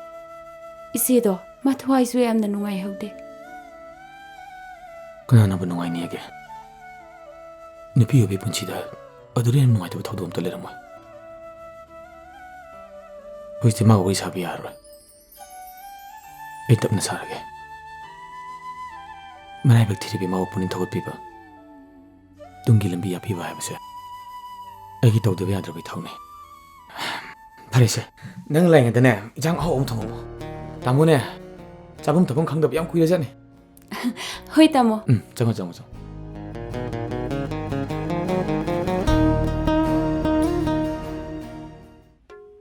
사람이 아이고 대박에 좀 분질래 애미 나 멍도 잘 쏘미 닥터도 거울 쏘미 Hoi di ngam zararuye. Nangi miskon pigan bisingdo adu oina thabiro. Kai kandabda hanu thangda pakhang sabrabu. Namang thuna yauni di khangda sari.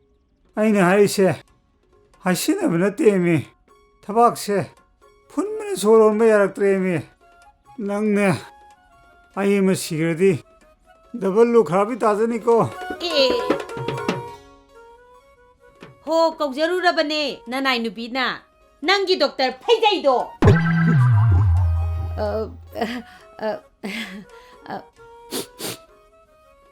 따다 아이 여기저래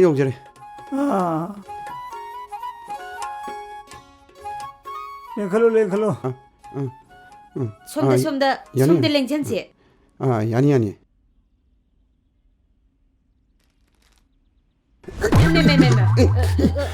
나 미영라 그러고 닥터로인 시 똑다르네 야니 따다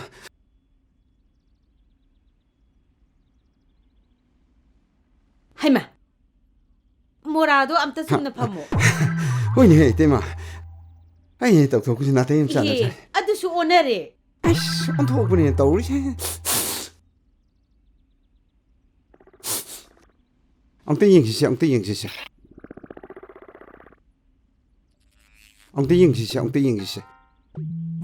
Kaino masi doctor sibu ngaur jala kaino mangonda yengdowda aingonda oine yesalla isibo haima. 짤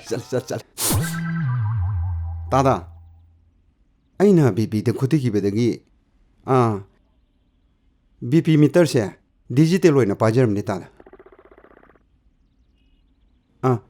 따다 서울 상상랑 또 혼비오 엉터 영시시 따다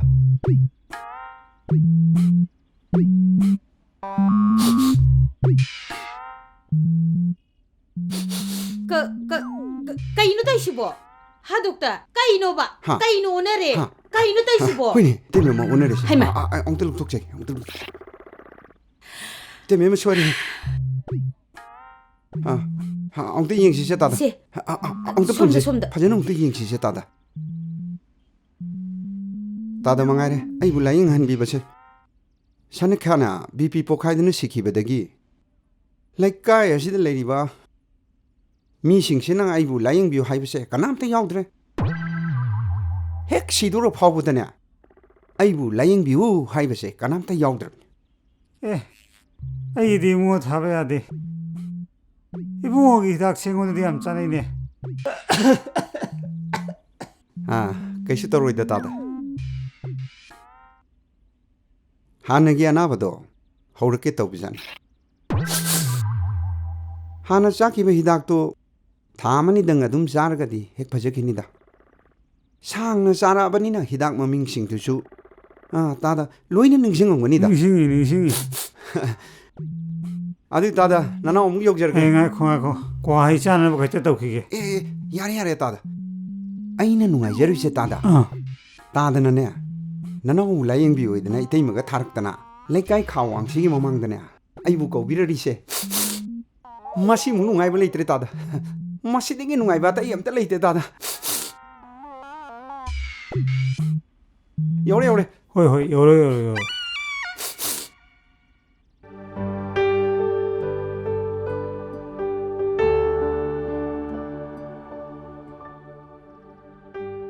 ꯅꯣꯏ ꯆꯦꯗꯤ ꯀꯩꯗꯧꯋꯦ ꯀꯩꯁꯨ ꯇꯧꯗꯦ ꯊꯣꯛꯂꯛꯑꯅꯤ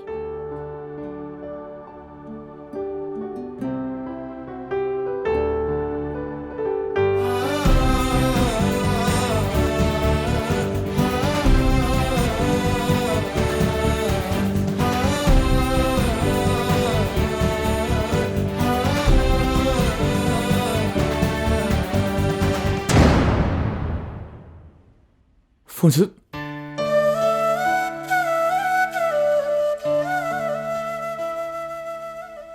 폰 스왑 ꯇꯧꯗ ꯊꯝꯃꯤꯗꯤ ꯀꯩꯒꯤꯅꯣ ꯑꯩ ꯍꯧꯖꯤꯛ ꯀꯅꯥꯒꯨꯝꯕ ꯑꯃꯠꯇꯒ ꯋꯥꯔꯤ ꯁꯥꯟꯅꯅꯤꯡꯗꯦ ꯃꯤ ꯑꯇꯩ ꯁꯥꯟꯅꯗ꯭ꯔꯒꯁꯨ ꯑꯩꯒ ꯁꯥꯟꯅꯕꯗꯤ ꯌꯥꯏꯗꯅ ꯋꯥꯔꯧꯕꯤꯅꯨ ꯑꯩꯒꯤ ꯄꯨꯟꯁꯤꯁꯦ ꯃꯇꯝ ꯈꯔꯇꯗꯤ ꯏꯊꯟꯇꯒꯤ ꯑꯣꯏꯖꯈꯤꯒꯦ ꯆꯅꯣ ꯑꯩꯅ ꯉꯁꯤ ꯂꯥꯛꯏꯁꯦ ꯑꯩ ꯈꯪꯉꯦ ꯅꯪꯅ ꯍꯥꯏꯔꯛꯀꯗꯕ ꯄꯨꯝꯅꯃꯛ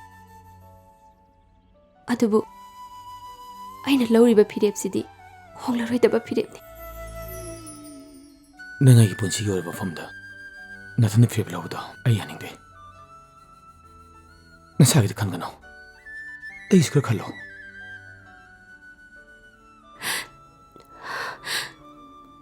ꯈꯟꯕ ꯌꯥꯕ ꯈꯜꯂꯕ ꯃꯇꯨꯡꯗ ꯂꯧꯈ꯭ꯔꯕ ꯐꯤꯔꯦꯞꯅꯤ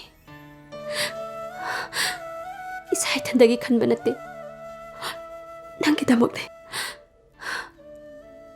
ꯅꯪꯒꯤ ꯄꯨꯟꯁꯤꯒꯤ ꯈꯜꯂꯒꯅꯤ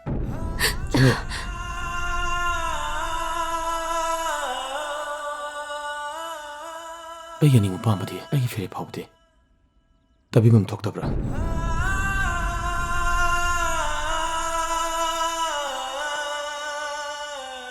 ꯍꯧꯖꯤꯛꯇꯤ ꯈꯣꯡꯊꯥꯡ ꯈꯨꯗꯤꯡ ꯑꯩꯅ ꯂꯥꯜꯂꯅꯤ ꯏꯔꯥꯏꯕꯛꯀꯤꯅꯤ ꯑꯩ ꯏꯁꯥꯅ ꯌꯥꯖꯔꯦ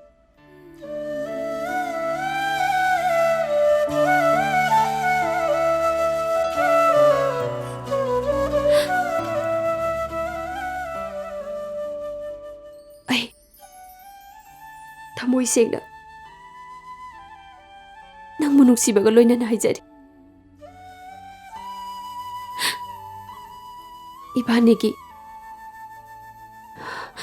롱부기 와팜세 또세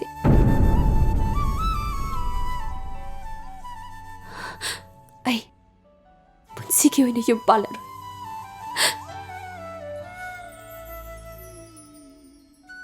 하이제리베시다디 야비요 ꯅꯪꯒꯤ ꯐꯤꯔꯦꯞꯇꯨꯕꯨꯗꯤ ꯅꯤꯀꯥꯏ ꯈꯨꯝꯅꯗꯕ ꯅꯠꯇꯦ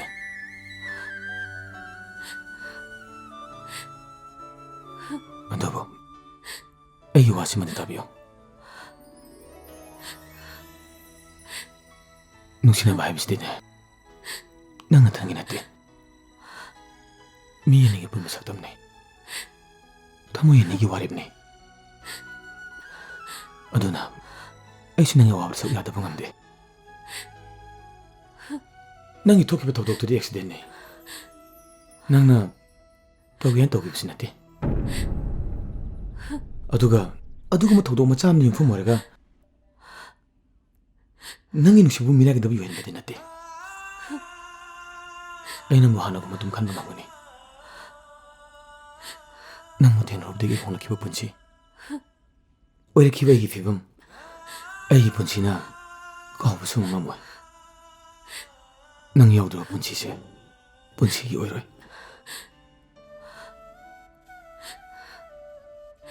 ꯅꯪ ꯑꯩꯒꯤ ꯂꯨꯍꯣꯡꯕ ꯃꯇꯝꯁꯤꯒ ꯌꯩꯊꯣꯛꯁꯤ ꯍꯥꯏꯕꯗꯤ ꯌꯥꯏ ꯑꯗꯨꯒ ꯑꯗꯨꯛ ꯊꯨꯅ ꯅꯪ ꯂꯧꯔꯤ ꯐꯤꯔꯦꯞꯇꯨꯗꯤ ꯑꯩ ꯌꯥꯕ ꯉꯝꯃꯣꯏ ꯆꯅꯣ ꯅꯪ ꯑꯩꯕꯨ ꯊꯥꯗꯣꯛꯄ ꯉꯝꯃꯗ꯭ꯔꯥ ꯅꯪ ꯑꯩꯕꯨ ꯀꯧꯊꯣꯛꯄ ꯉꯝꯃꯗ꯭ꯔꯕ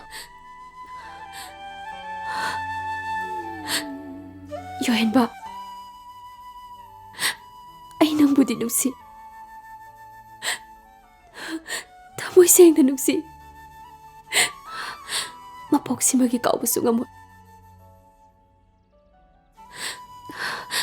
Adubu, icham-cham chaba. Amag paligtraba nang ginapamda. Punsigi oy na, kuklaroy taba, takpam nairabi. Aigi punsina yelugani kanbada. Ay kanpam kangde. Ay kang mangamde. Nang ne jana kaman kre. Wakal do krapado. Ay nang impal tong yaksam mi hoba nate. Ay nang inungi puksilam nang wakal ang ngong sabne. Pati kumti marak to hokpa. Mimana mangamroy do punsigi damakta. Nang topi kiba kujimaki topi mal. Ay kao pangamoy. Ay nang mutado pangamoy. Ay nang damakta lepi. Yohenba ni hingling ayda. Yohenba ki mayok lepa pumi. Limna kaktaroy. Namulak sa iwi laman inchap sana singgane. Se, kap ka na. Nana kapur ka ikambang amde. Aduga, phone si sabto ko nung ko. Ay yung trapo phone ang pagkita ba ni. Matan po na magda. Nang iwan nung ay po na magda. Ay nasarap yari yaw siya. Nang kao ko nung ko. Ay chow kiki.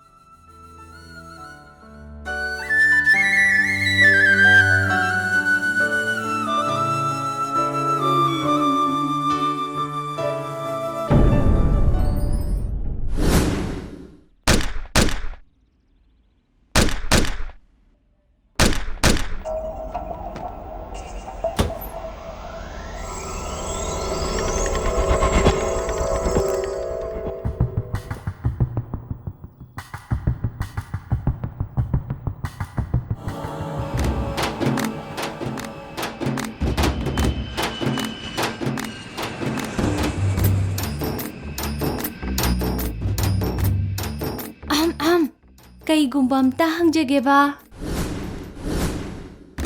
Ima! Nung may do! Nung may do! Nung may do!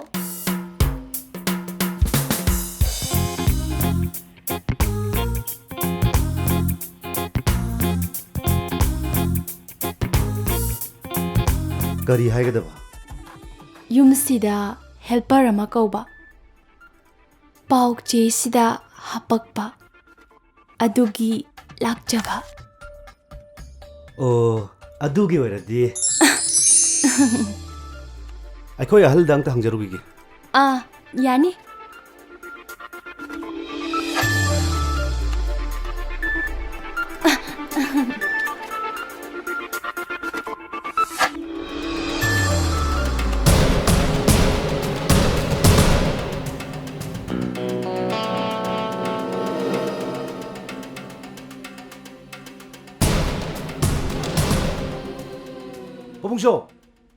Pungsho, tu, helper, ay na haibadu. Lao pa Pungsho. Ay bi magay daw ba? Ha? Pabung ay gi helper ama kauba dubu. Laubi krabo pabunga. Laubudi laudri. Aduda nangi sahi matang dugabu hainagadro. Hainani hayo. Pabung ay di hainadabam ta lejaroy. Pibiba thabak khudima ngamnaba honajagani pabung. Gyaragadi aibu. Adu ibema khoigi sidi lek chadana legadabani. Yani pabung ay sum lejage. Pare. Adu nangdi yum palam natro. Pale pabung. Adubu ipuroi balai kidabadagi ipamda halaktuna leye pabung. Oh, ado ahal mandi suna lady bro. Pabadi laikidre pabung. Imana nongmagi apang basuraga hingnaba honari pabung. Oh, ꯅꯪꯁꯨ ꯅꯔꯥꯏꯕꯛꯇꯤ ꯊꯤꯕꯖꯥꯠꯅꯤ ꯑꯩꯈꯣꯏ ꯌꯨꯝꯁꯤꯁꯨ ꯅꯌꯨꯝꯅꯤ ꯈꯟꯅ ꯑꯗꯨꯝ ꯂꯩꯌꯨ ꯀꯣ ꯑꯗꯨ ꯅꯪ ꯀꯩꯗꯧꯉꯩ ꯂꯥꯛꯀꯦꯕ ꯍꯌꯦꯡꯗꯒꯤ ꯂꯥꯛꯆꯔꯒꯦ ꯄꯥꯕꯨꯡ ꯑꯗꯨꯗꯤ ꯑꯩ ꯑꯃꯨꯛ ꯆꯠꯆꯔꯨꯈꯤꯒꯦ ꯑꯣ ꯆꯠꯂꯣ ꯆꯠꯂꯣ ꯆꯠꯂꯣ ꯑꯩ ꯉꯥꯏꯈꯣ ꯅꯪꯕꯨ ꯀꯔꯤ ꯂꯝꯗꯩꯅꯣꯅꯦ ꯁꯪꯒꯣꯜ ꯃꯥꯡꯗꯩꯅꯦ ꯄꯥꯕꯨꯡ ꯆꯠꯂꯨꯒꯦ ꯄꯥꯕꯨꯡ ꯑꯣ ꯌꯧꯔꯣ ꯌꯧꯔꯣ ꯌꯧꯔꯣ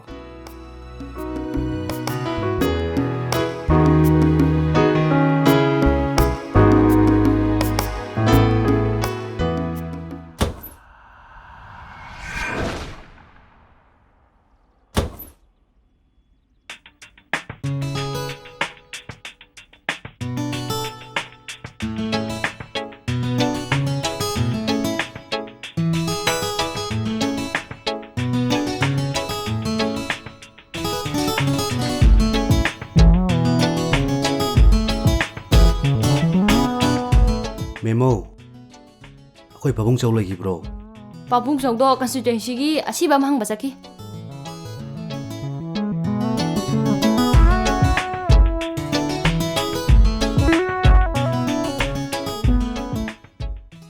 ꯉꯁꯤ ꯑꯩꯈꯣꯏ ꯄꯥꯕꯨꯡ ꯆꯧꯒꯤ ꯆꯠꯀꯗꯕ ꯄ꯭ꯔꯣꯒ꯭ꯔꯥꯝꯁꯤꯡꯗꯨꯕꯨ ꯗꯥꯏꯔꯤꯗ ꯑꯝꯇ ꯌꯦꯡꯒꯦ ꯇꯧꯕꯅꯤ ꯌꯥꯅꯤ ꯃꯅꯨꯡꯗ ꯆꯪꯉꯒ ꯌꯦꯡꯕꯤꯌꯨꯔꯣ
ꯑꯗꯨ ꯀꯨꯏꯅ ꯀꯔꯥꯏ ꯆꯠꯂꯤꯅꯣ ꯅꯪꯗꯤ ꯑꯩꯒꯤ ꯅꯨꯡꯁꯤꯠꯇꯣ ꯀꯥꯡꯂꯛꯄ ꯈꯪꯗꯦ ꯄꯪꯆꯦꯟꯗ ꯆꯦꯜꯂꯤ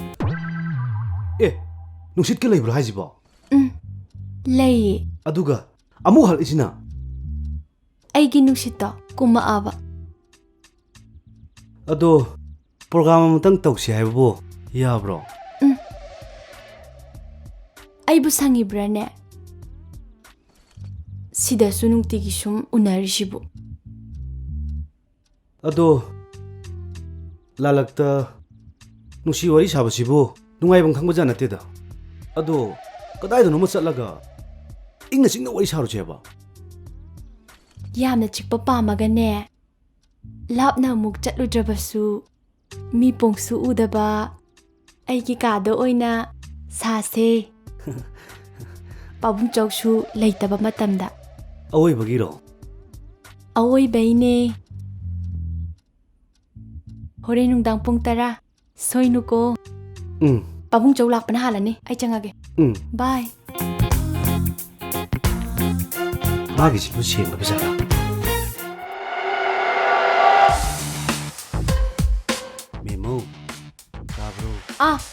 ꯂꯥꯛꯆꯔꯦ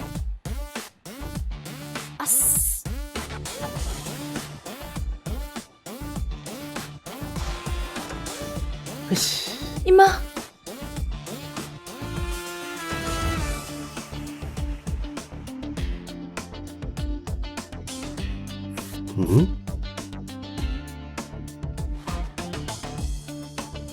짱비러 오타모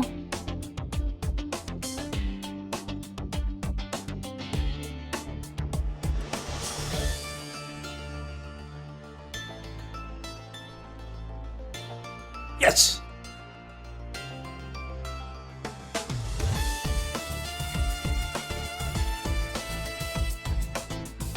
ꯉꯁꯥꯏꯗꯒꯤ ꯇꯥꯃꯣ ꯂꯥꯛꯄ ꯉꯥꯏꯕꯗ ꯈꯪꯗꯦ ꯍꯨꯃꯥꯡꯒꯁꯦ 이깡깡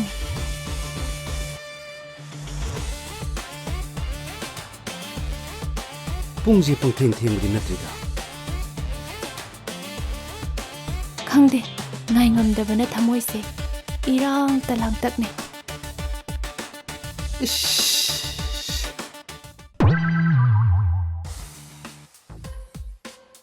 ꯇꯥꯃꯣ ꯑꯩꯕꯨ ꯍꯧꯖꯤꯛ ꯐꯥꯎꯕ ꯋꯥꯔꯧꯕꯤꯔꯤꯕ꯭ꯔꯣ ꯂꯥꯏꯕꯛ ꯊꯤꯕꯤ ꯃꯄꯣꯛꯅꯤ ꯑꯩꯕꯨ ꯋꯥꯔꯧꯕꯤꯅꯨꯀꯣ ꯇꯥꯃꯣ ꯃꯦꯃꯥ ꯅꯪꯅ ꯁꯨꯃꯥꯏꯅ ꯇꯧꯔꯛꯀꯅꯤ ꯍꯥꯏꯕꯁꯦ ꯑꯩꯗꯤ ꯃꯪꯗ ꯐꯥꯎꯕ ꯃꯪꯉꯨꯗꯦꯍꯦ ꯃꯦꯃꯥ ꯅꯪꯅ ꯁꯨꯃꯥꯏꯅ ꯇꯧꯅꯤ ꯈꯪꯗꯕꯅꯤꯅ ꯑꯩꯅ ꯃꯥꯡꯂꯝꯆꯠꯇ ꯆꯠꯈꯤꯕ ꯑꯔꯥꯟꯕ ꯇꯧꯈꯤꯕ ꯃꯌꯥꯝ ꯑꯗꯣ ꯅꯪ ꯑꯩꯕꯨ ꯑꯃꯨꯛꯇꯗꯤ ꯉꯥꯛꯄꯤꯌꯨꯀꯣ ꯅꯅꯥꯏ ꯅꯨꯄꯤ ꯑꯣꯏꯒꯗꯧꯔꯤꯕꯤ ꯑꯩꯍꯥꯛꯄꯨ ꯀꯔꯤꯒꯤ ꯉꯥꯛꯄꯤꯕꯅꯣ ꯅꯨꯡꯁꯤꯗꯦ ꯆꯣ ꯃꯦꯃꯥ ꯑꯩ ꯇꯁꯦꯡꯅ ꯂꯥꯜꯂꯦ ꯃꯦꯃꯥ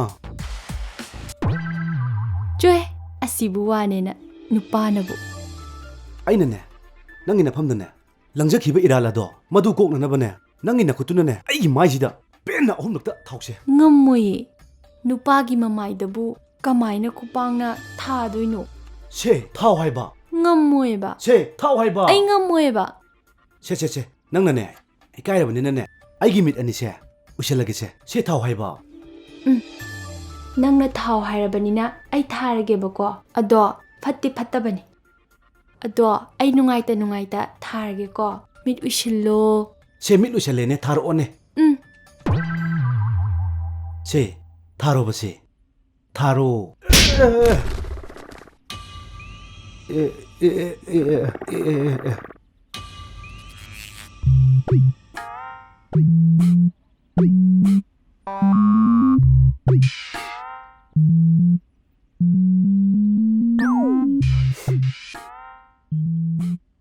अयो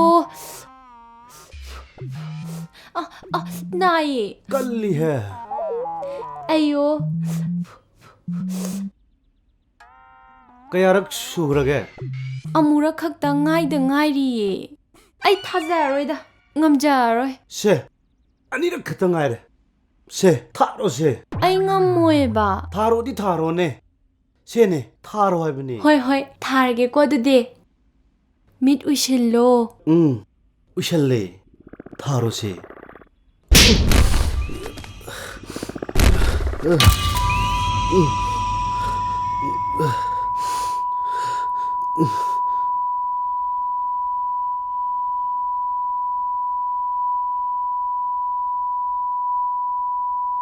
कईनो मई लाक्त्रबो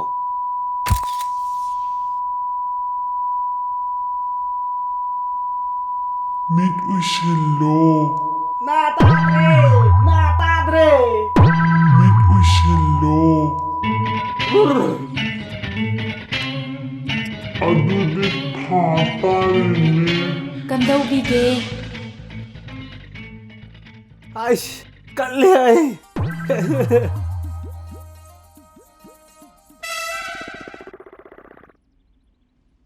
लोयरब्रो amaga watliye से वासु वाना ने लोइसलसे ai ngamjararoida नुपा ने हाइगरे लास्ट नि कइनो adudi tha tarene से थारो से adudi namit ushillo उछलिजिदी Yohenba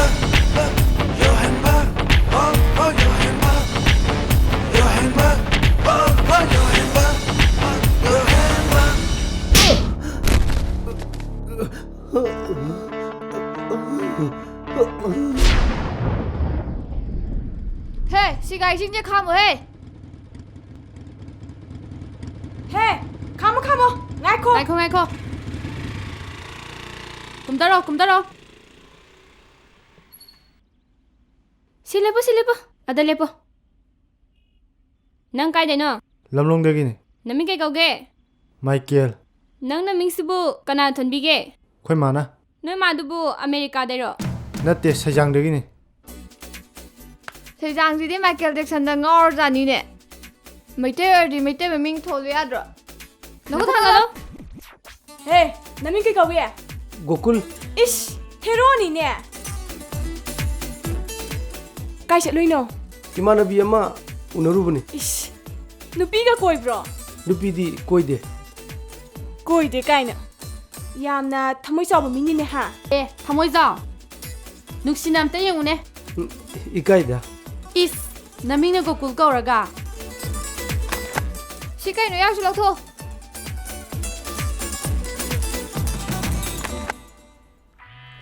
폰 거 술라이니. 해난 까나이 파티노 얌 투나이로. 생나요? 모바일 삼바이세 까나이 파티노 하. ai naron jaude ai party yaude 까나 다이노 낭나 पैसा खाइदो 하. 폰 ମ୍ୟାମ୍ जे कैदौ नम्न. ai party yaude ai naron jaude ai Thu party ai caution babu. ai naron jaude 모바일 ma'am जे कैगिनो हाइरो. ai nupi ahum mari koibagini 누피 अहुम मरी कोइबैनेबा. ए नोइगुम्बजे लैबननीने. लुहोंगबदागा नुपी अनि हुंगा लाक्सलिदो. चो वखन ताओ. 저.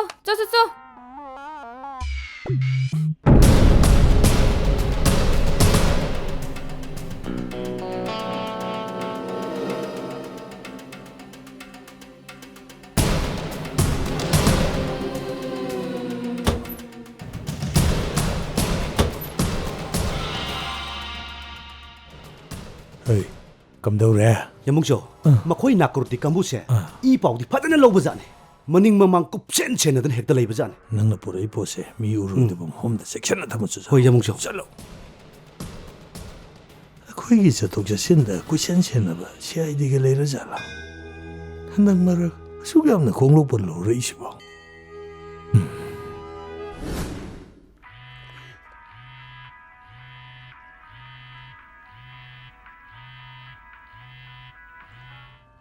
Kay pau lerage. Hojik phawbagidi chap chaba paw leitri sir. Adubu makhoi imungsi drug lalon ba yawbagi mamimdi tai.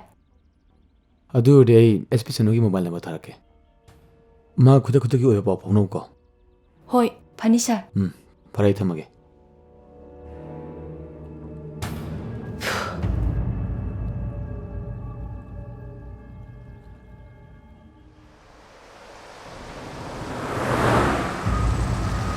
Oi, gari do lerang masa rom thokjul. Police thengna dana ba. Hello. Yohenba, ujing hakki mamangda lilong degi hakoi kheba yamla truck. Puba white color ki bolero ma number na MN07 L0015 thawa line te thaukhre. Haibigi akhoi ki CID ki report chap chaba phange. Aduna nang thawal saita leiragadi amukta phana ba hono. Phani madam. Thamme. Hey, bolero ngom lakni amda kham.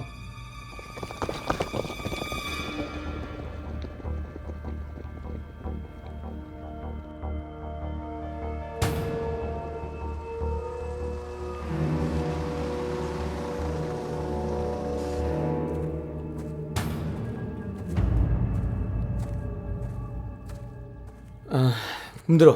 Gari kumdro. Major Muthoi, PRO Indian Army. Waro bedi sir. Gari jam to kumda biro. Sari gari jam to check to jagi. Ai kanano haiba khangla phawuda. Kaidobagi ai gari da check to godoriba. Sir, masai duty ne. Mind to bino. Am to kumda biro. Nakoi Manipur commando singje Indian Army phawuda bebar tawdine. Hey, kumdro. Kumdro aronda. Hey, adubuki tawna. Phajati inting angna siji. Come on. Sir, dia ko magdrang akini sir. Ciklo. ꯁꯥꯔ ꯑꯩꯗꯤ ꯇꯁꯦꯡꯅ ꯈꯪꯖꯗꯕ ꯑꯉꯥꯡꯁꯤꯡꯅ ꯑꯩꯈꯣꯏꯅ check ꯇꯧꯒꯦꯕ ꯅꯪ ꯌꯥꯗ꯭ꯔꯤꯗꯣ drug ꯑꯁꯤ ꯌꯥꯎꯕꯤ ꯅꯠꯇ꯭ꯔꯣ ꯁꯥꯔ ꯑꯩꯗꯤ ꯇꯁꯦꯡꯅ ꯈꯪꯖꯗꯕꯅꯤ ꯑꯉꯥꯡꯁꯤꯡꯒꯤ ꯕꯦꯒꯅꯦꯅ ꯍꯥꯞꯄꯛꯄꯅꯤ ꯁꯥꯔ ꯅꯆꯤꯟ ꯊꯤꯕ ꯐꯨꯔꯥꯃ ꯅꯪꯅ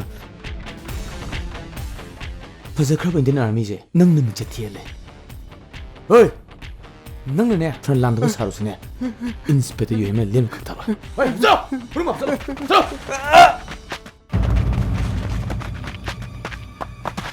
ꯍꯣꯏ 이뭉치는 문이 잉어 여의상 잉어 나 그냥 그냥 레기용 헤이 그이도래 하 그이도래 잘 ngasi디 접잡의 evidence 불라버네 그래 사르기 юм세 리서치 또 잡았다래 그이노네 하지 뭐 후란버기 따라니 마부기 농마 하비두디 아 사르기 누미 수리네 거 그이노네 하지 뭐 sir tablet com ले सर बसलो सर ऑफिस लेंगे सिने Yohenba, Yohenba, oh Yohenba, Yohenba, oh Yohenba, Yohenba. We want justice. We want justice. Maximum Rocky Macron. Athokpam. Maximum Rocky Macron. Athokpam.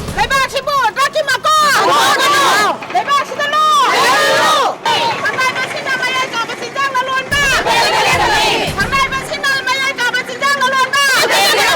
Thằng này bác sĩ nào mày ai cả bác sĩ đang là luôn ba. Thì dân bác cái thập à. Thì dân bác cái thập à. Rocky Macron. Athokpam. Maximum Rocky Macron. Athokpam. Maximum Rocky Macron. Athokpam.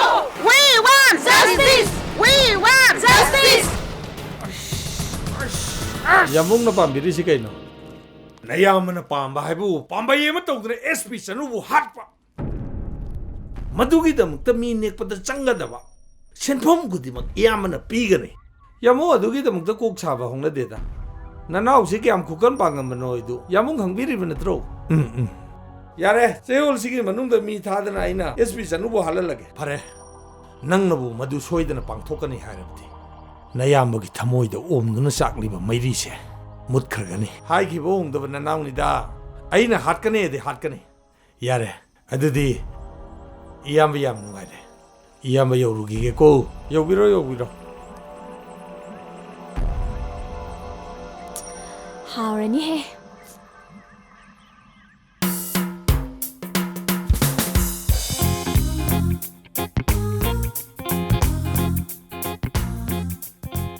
헤이 페이스북 이메일 레이에 짜로다나 너희 자범 톡보다 좀 싸워야죠 이딕티 파자나 쭈바자네 짜부부 까위베마 ꯑꯩꯈꯣꯏ ꯁꯥꯔ ꯌꯣꯍꯦꯟꯕꯅ operation ꯆꯠꯈꯤꯗꯨꯕꯨ ꯀꯗꯥꯏꯋꯥꯏꯗꯅꯤ ꯍꯥꯏꯒꯦ ꯆꯥꯟꯗꯦꯜꯗꯅꯦ ꯑꯣ ꯀꯔꯝ ꯀꯥꯟꯗꯒꯗꯤ ꯍꯜꯂꯛꯀꯅꯤ ꯍꯥꯏ ꯉꯁꯤꯔ ꯍꯌꯦꯡꯂ ꯍꯜꯂꯛꯀꯅꯤ ꯍꯥꯏꯕꯅꯦ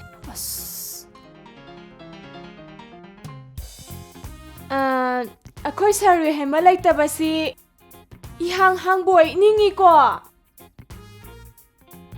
항ꯕꯗ ꯅꯠꯇꯦ ꯏꯕꯦꯝꯃ duty ꯆꯠꯄꯒꯁꯦ ꯕꯤꯠ ꯂꯩꯇ꯭ꯔꯖꯥꯠꯅꯤ ꯁꯤꯝꯇ ꯌꯦꯡꯉꯨꯅꯦ 시부 숨자러 ꯀꯩꯅꯣ ꯑꯦꯁꯄꯤ ꯆꯅꯨꯗꯣ ꯁꯤꯔꯦꯌꯦ ꯀꯗꯥꯏꯗ ꯀꯃꯥꯏꯅ ꯐꯥꯔꯒ ꯍꯥꯠꯄ ꯑꯣꯏꯔ ꯃꯥꯜꯂꯦ ꯑꯁ ꯑꯆꯧꯕ ꯑꯆꯧꯕ ꯄꯥꯕꯨꯡꯆꯥꯎ ꯍꯩ ꯑꯆꯧꯕ ꯑꯆꯧꯕ ꯄꯥꯕꯨꯡꯆꯥꯎ ꯅꯪ ꯂꯥꯛꯑꯦꯗꯅ ꯄꯥꯕꯨꯡꯆꯥꯎꯁꯦ ꯉꯁꯤꯗꯤ ꯅꯨꯄꯥ ꯊꯣꯛꯑꯦ ꯄꯥꯕꯨꯡꯆꯥꯎꯒꯤ ꯈꯨꯠꯃꯛꯅ ꯅꯠꯇ꯭ꯔꯕꯁꯨ SP चनुबु खुनेक्ता फारगा हाटखिबसिदि नचाप्तेले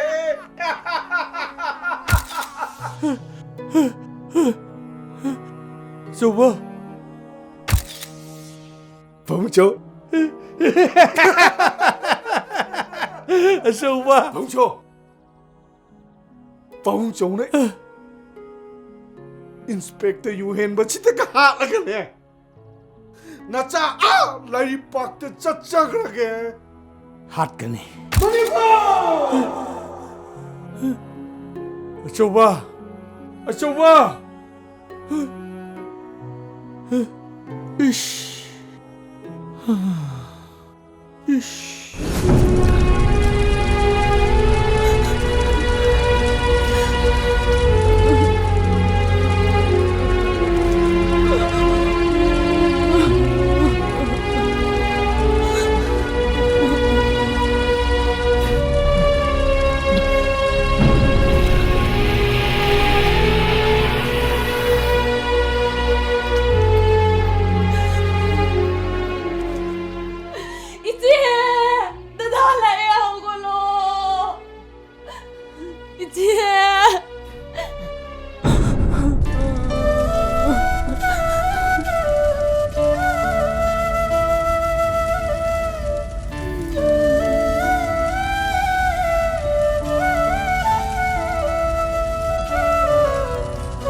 Bunga, aigi chanapido chatkre. Aikoi puna buthado amaga chatkre.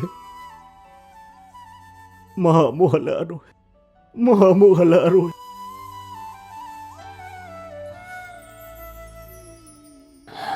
Baba, muy minusi yamande. Minusi kamande. 그러기는 점점점이 마마도 비리바. Bunga, lamdam se achumba pama singi leibam leitre. 핫가네. 아이죠 핫가네. 아이 이기려면 이나 생가네. 아이미 핫가네.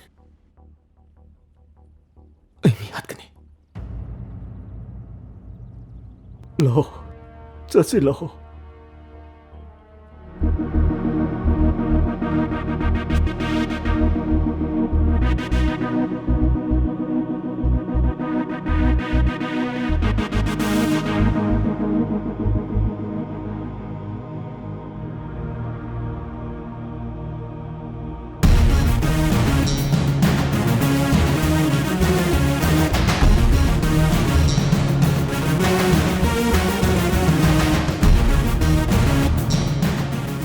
Anh mà bán thô kia rồi. Ơi, thun chẳng ngâu cơ. Hey,你làm cái gì? Kanano? Kaigino? Inspector Yohenba lại cho chalo. Nau katai dei kang. Inspector Yohenba jinang wala. Hey, si kang sui sabri ni apun tin.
Sigdo le mi bu Inspector Yohenba kidong is matamangande. Yohenba, Yohenba, Yohenba.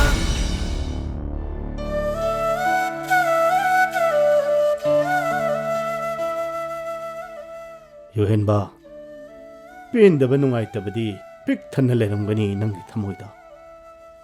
ꯑꯗꯨꯕꯨ ꯀꯔꯤꯗꯤ ꯇꯧꯅꯤ? ꯃꯥꯗꯤ ꯆꯠꯈ꯭ꯔꯦ. ꯑꯩꯈꯣꯏ ꯄꯨꯝꯅꯃꯛꯄꯨ ꯊꯥꯗꯣꯛꯂꯝꯃꯒ. ꯍꯧꯖꯤꯛꯇꯤ ꯂꯩꯍꯧꯔꯤꯕ ꯑꯩꯈꯣꯏꯅ ꯆꯠꯈ꯭ꯔꯕ ꯃꯥꯒꯤ ꯊꯋꯥꯏꯅ ꯄꯦꯟꯅꯕꯒꯤꯗꯃꯛꯇ ꯇꯉꯥꯏ ꯐꯗꯅ ꯄꯥꯡꯊꯣꯛꯇꯕ ꯌꯥꯗ꯭ꯔꯕ ꯏꯊꯧꯗꯥꯡ ꯑꯗꯨꯇ ꯃꯉꯥꯏꯔꯦ ꯃꯥꯡꯗ ꯇꯥꯗꯨꯅ ꯂꯩꯔꯤꯕꯁꯤ. ꯀꯔꯝꯕ ꯏꯊꯧꯗꯥꯡ? ꯂꯃꯟ ꯈꯨꯝꯕ, ꯂꯃꯟ ꯈꯨꯝꯕ. ꯁꯤꯡꯒꯅꯤ. ꯅꯣꯡꯃꯇ ꯅꯣꯡꯃꯗꯤ ꯁꯣꯏꯗꯅ ꯁꯤꯡꯒꯅꯤ. ꯃꯗꯨꯒꯤꯗꯃꯛꯇꯅꯦ ꯈꯣꯡꯒꯨꯜꯂꯤꯔꯤꯕ. ꯌꯦꯡꯉꯣꯏ, ꯃꯤꯍꯥꯠꯄ ꯀꯅꯥꯅꯣ ꯍꯥꯏꯕꯗꯣ ꯆꯞ ꯆꯥꯅ ꯈꯪꯗ꯭ꯔꯕꯁꯨ ꯂꯧꯇꯨꯅꯕ ꯃꯤ ꯑꯗꯨꯗꯤ ꯈꯪꯕꯒꯨꯝꯕꯅꯤ. ꯀꯅꯥꯅꯣ? ꯃꯤꯍꯥꯠꯁꯤꯡꯅ ꯊꯦꯡꯅꯅ ꯅꯀꯣꯏꯅꯦꯅ ꯆꯤꯟꯅꯕ ꯃꯤ ꯑꯃꯇꯕꯨ ꯌꯣꯍꯦꯟꯕꯅ ꯈꯛ ꯂꯦꯝꯊꯔꯣꯏ. ꯀꯅꯥꯅꯣ ꯍꯥꯏꯕꯤꯌꯨ. ꯃꯅꯤꯄꯨꯔꯒꯤ ꯍꯣꯝ ꯗꯤꯄꯥꯔꯠꯃꯦꯟꯇ ꯑꯩꯒꯁꯨ ꯂꯨꯅ ꯇꯤꯟꯅꯖꯕ ꯁꯦꯅꯤꯌꯔ ꯄꯨꯂꯤꯁ ꯑꯣꯐꯤꯁꯥꯔ ꯃꯔꯨꯞ ꯃꯄꯥꯡ ꯃꯌꯥꯝ ꯑꯃ ꯂꯩ. ꯃꯈꯣꯏꯅ ꯑꯩꯕꯨ ꯅꯨꯡꯁꯤꯕꯤꯗꯨꯅ ꯈꯖꯤꯛ ꯈꯖꯤꯛ ꯀꯥꯡꯊꯣꯛꯄꯤꯔꯛꯄ ꯋꯥꯗꯒꯤ ꯑꯩꯅ ꯈꯪꯕꯅꯤ. ꯃꯤꯍꯥꯠ ꯑꯁꯤꯒꯤ ꯃꯥꯁꯇꯔ ꯃꯥꯏꯟ ꯍꯣꯝ ꯃꯤꯅꯤꯁꯇꯔ ꯃꯨꯀꯟꯗꯣꯅꯤ. Indian Army-ꯒꯤ PRO ꯑꯃꯗꯒꯤ ꯐꯥꯈꯤꯕ ꯌꯥꯝꯈ꯭ꯔꯕ ꯗ꯭ꯔꯒ ꯃꯌꯥꯝ ꯑꯗꯨꯒꯤ ꯃꯔꯤ ꯃꯈꯣꯡ ꯂꯤꯔꯛꯄꯗ ꯃꯈꯣꯏ ꯈꯔ ꯁꯣꯏꯗꯅ ꯆꯦꯟꯅꯔꯛꯀꯅꯤ ꯍꯥꯏꯅ ꯀꯤꯕꯗꯒꯤ ꯀꯦꯁ ꯑꯗꯨꯕꯨ ꯅꯝꯁꯤꯟꯅꯕ ꯍꯣꯠꯅꯕꯗ ꯃꯈꯣꯏꯅ ꯂꯣꯛꯇꯨꯅꯔꯒ ꯆꯅꯨꯕ ꯍꯥꯠꯈꯤꯕꯅꯤ. ꯃꯨꯀꯟꯗꯣ.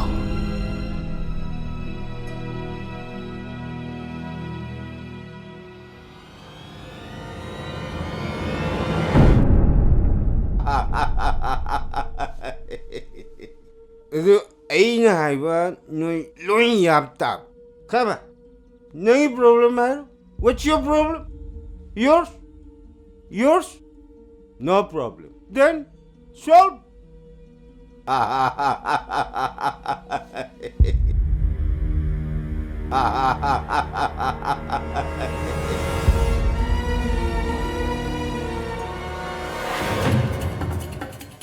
Hey. Na kanagi ayaw yaw chang ino. Kaya haning ba?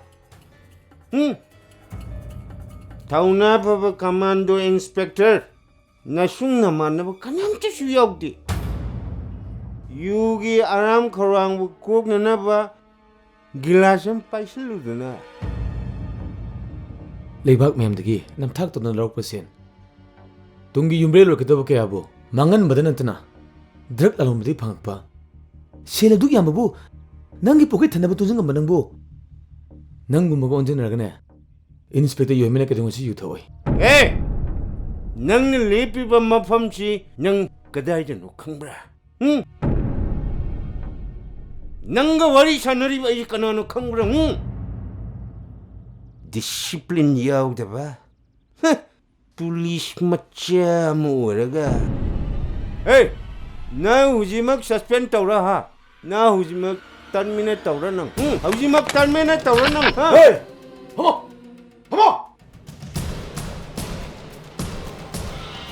Nasagi naram kupsan nabo honabda. Migi thawai bu kusintana khanba. Leibak asibu puran bi makon onthuiba. Hey, luchingma saba mi pata.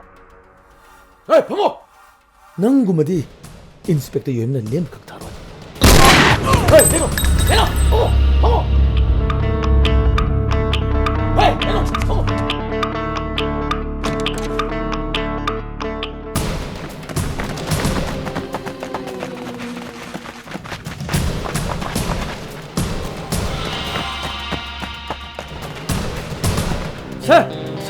Sir, aini sir. Kadum chang hige sir. Hai sumiengo.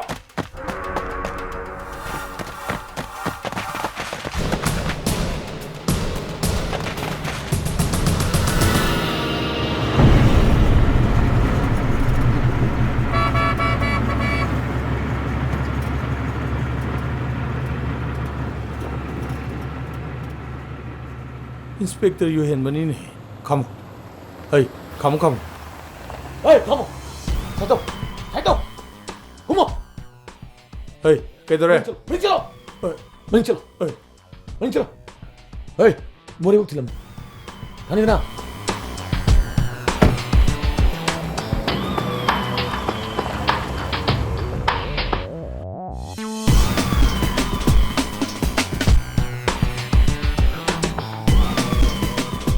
Hey, kom dun chali siya.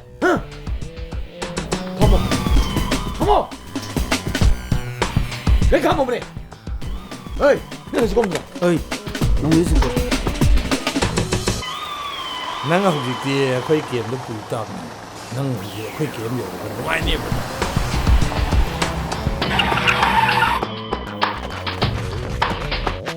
Come on. Hey, dundro. Chalo.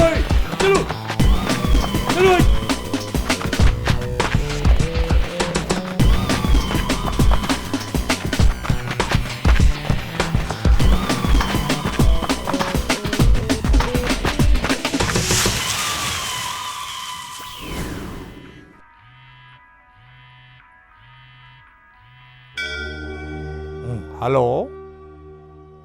Yamo kamdau birige yamo.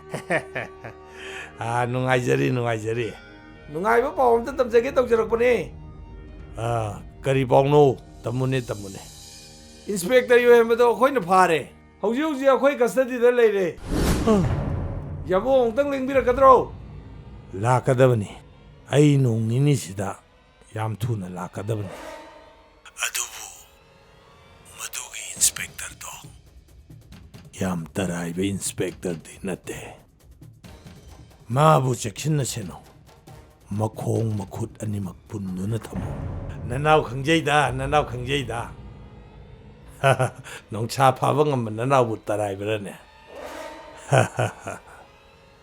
Adudi khara thuna lengbiro yabo. Thamjarage yabo.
May I come in, sir? Yes, come in. Kay tapi kadaba, sir? Noigi sar Yohenba do. Drug lalonba samjagi gang kupuna pharaga. Makhoi gi custody da lekhre haibshi. Aikoi police department ki intelligence wing na khangi. Aikoi police department gi di. Gang kupu singadugi makhutagi. Yohenba bu hingna kanba haibshe. Tangai phadabani. Yes, sir. Adubu luri bade. Makhoi gi game du da aikoi na tarai hekta sangjan bse. Aruba mani. Khulai matik chana paiba mayam amana question laga lei. Makhoi gi game gi akoi bu da maimbo mayam phumduna thame haibshu khangi. Aduga makhoi gi aronba lenungi lambi amasu lei hai. Karigumba tarai ne changu budane. Khudong thiba nangba yai. Aduga noigi shar Yohenba bushu. Mabu hatok pikibi yai. Aduna mishalama oina. Commando team ama hana thawa haibshe. Dizigi instruction ne. Aduna nakhoi nipi commando team ama hana changjan bataba. Aduna nakhoi heng changnaba thorang to. Yes, sir. Yare chalo.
Yohenba. Inspector Yohenba. Galantary Yohenba.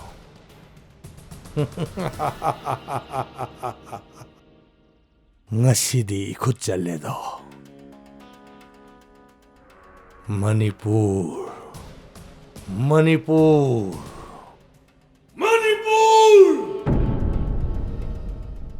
Ijahat ki bagi laman ngasidi ikut pen sing lagi do.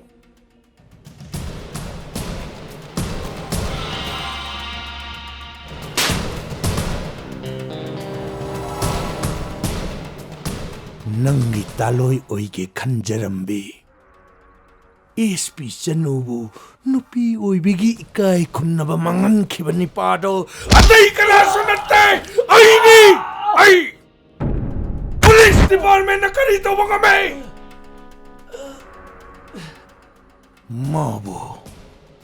Mabu hat kibaduso ay gimina ni.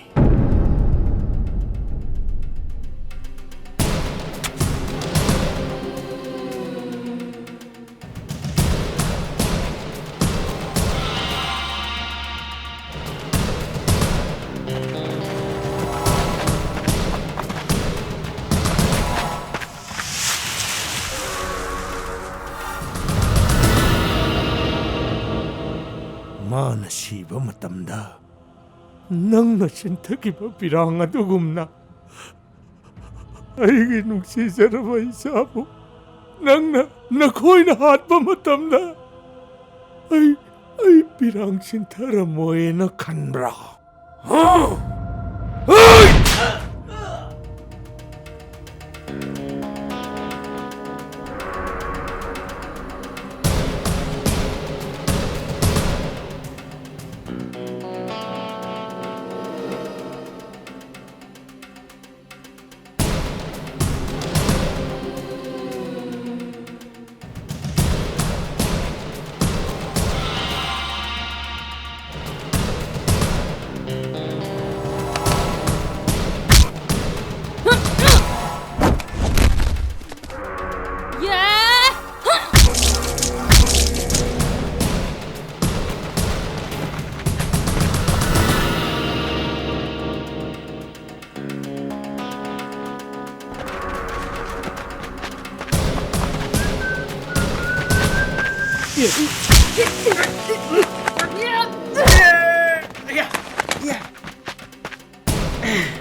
Ibim shit. Kaiba? Ibetam bi. Ibim pisak kaina.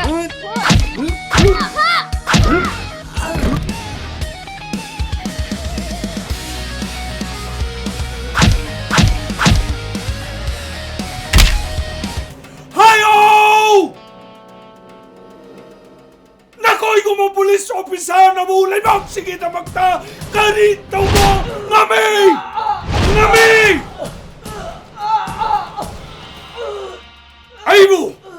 Aibu minister pham tahan khibada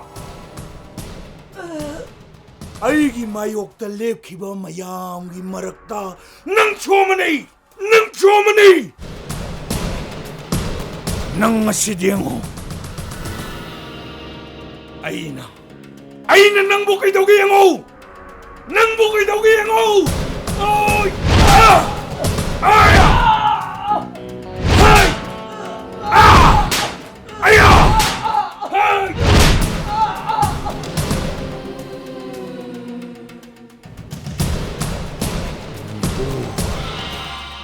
Oy Manipur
Henki sini marol mah.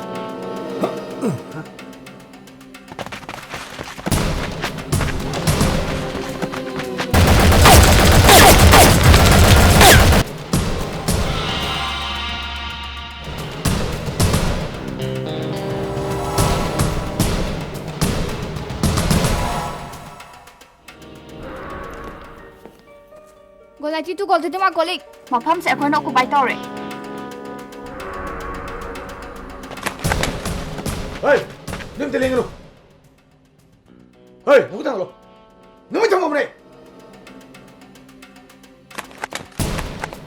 Maning lo.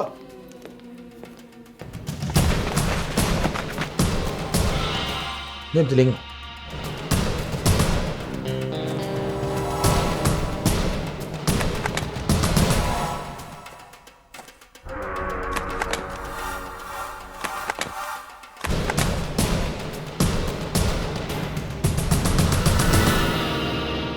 Nakoi miyam lebu lokthok palai je. Leibak si kasum sangda aibu bandi ohanne bi damokte natro. Lamdam si ki chamo narwain bodi Yohenba ni kai khumnate. Ai ni kai khumnari bodi police amagi ase masaktam dune. Nakoi ne police ten lo bile kai ho sake. Kai ho sake kai. Ase machum to gani. Leibak ki thodang panthokani. Thoi thar baju leba ki damon thok ni wasaki benetro ngasi police officer sing tori badi minister ye kai yang mane makoi ma thon chupa ga thane Manipuri home department je tin jang mane makoi leba me tin ga manui leba me ju moibu hija et manui Yohenba di leba miyang dam de popo mapok ni Masidi, lepak si tukut sebab sistem jauh tatuk tu na. ꯂꯩꯕꯥꯛꯀꯤ ꯊꯧꯗꯥ ꯄꯥꯡꯊꯣꯛꯄ ꯉꯝꯒꯗꯕ ꯑꯅꯧꯕ system ꯑꯃꯒꯤ ꯊꯧꯃꯤ ꯑꯣꯏꯅꯕꯒꯤꯗꯃꯛ ꯆꯠꯈ꯭ꯔꯅꯤ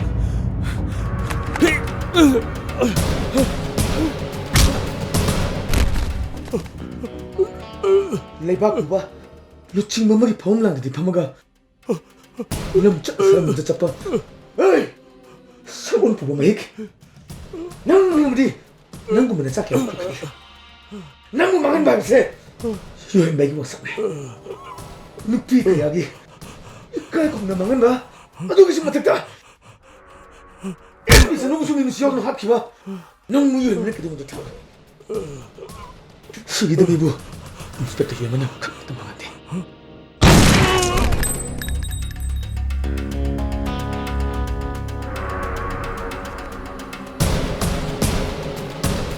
ꯉꯁꯤꯒꯤꯗꯤ ꯑꯩ ꯆꯠꯂꯒꯦ ꯁꯤꯗ ꯀꯥꯏꯅꯔꯁꯤ ꯁꯥꯔ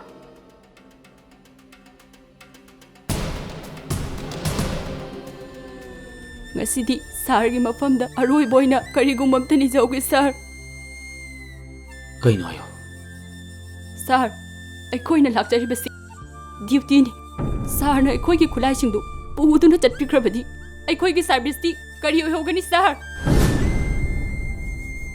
ꯁꯥꯔꯅ ꯍꯦꯟꯅ ꯈꯪꯕꯤꯔꯤꯕꯗꯨꯅꯤ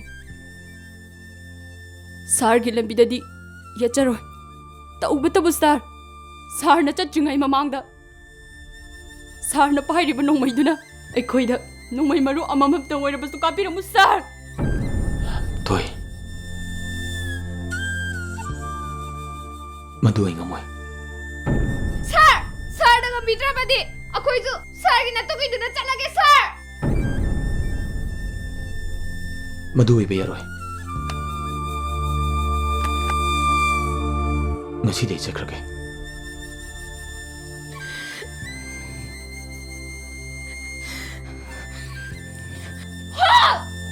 ꯅꯒꯨ ꯊꯥꯒꯠꯂꯣ ꯂꯦꯞꯄꯤꯕ ꯈꯣꯡꯐꯝꯗꯨꯗꯒꯤ ꯈꯨꯕꯩ ꯑꯃ ꯍꯦꯛ ꯊꯥꯡꯕꯗ ꯅꯪꯕꯨ ꯁꯨꯠ ꯇꯧꯒꯅꯤ ꯁꯥꯔ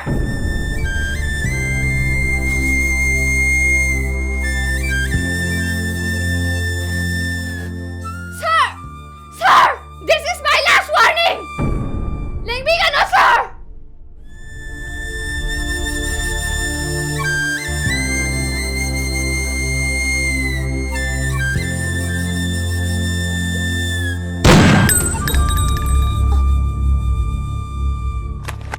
ꯈꯣꯡꯐꯝꯗꯨꯗꯒꯤ ꯂꯦꯡꯒꯅꯨ ꯁꯥꯔ ꯅꯠꯇ꯭ꯔꯕꯗꯤ ꯁꯥꯔꯕꯨ ꯁꯨꯠ ꯇꯧꯒꯅꯤ ꯑꯩ ꯁꯥꯔꯕꯨ ꯁꯨꯠ ꯇꯧꯒꯅꯤ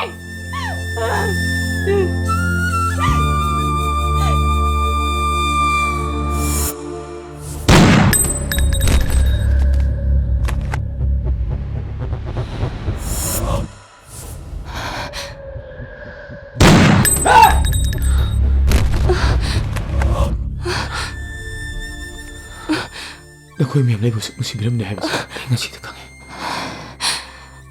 ꯉꯁꯤꯗꯤ ꯑꯩ ꯅꯈꯣꯏꯒꯤ ꯂꯝ ꯃꯅꯨꯡ ꯇꯣꯟꯖꯜꯂ ꯆꯠꯈ꯭ꯔꯒꯦ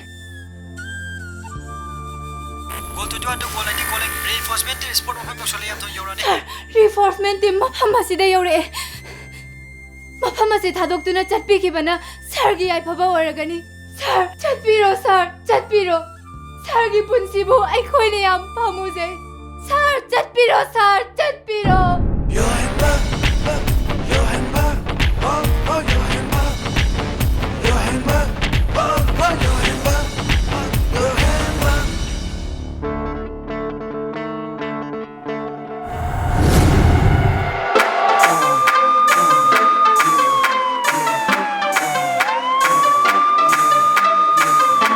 Astique, LA.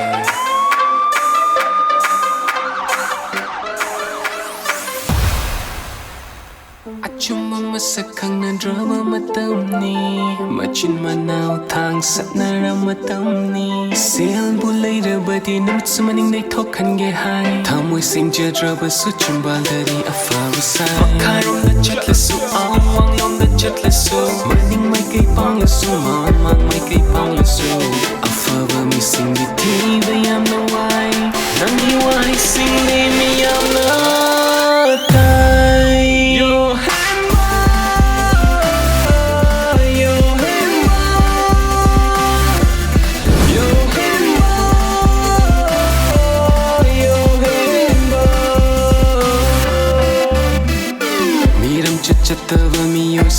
damak Garip seni mapi mapasingi damak Namak sembukawa tariki dani kaiban pasida Yohenba Yohenba Yohenba Yohenba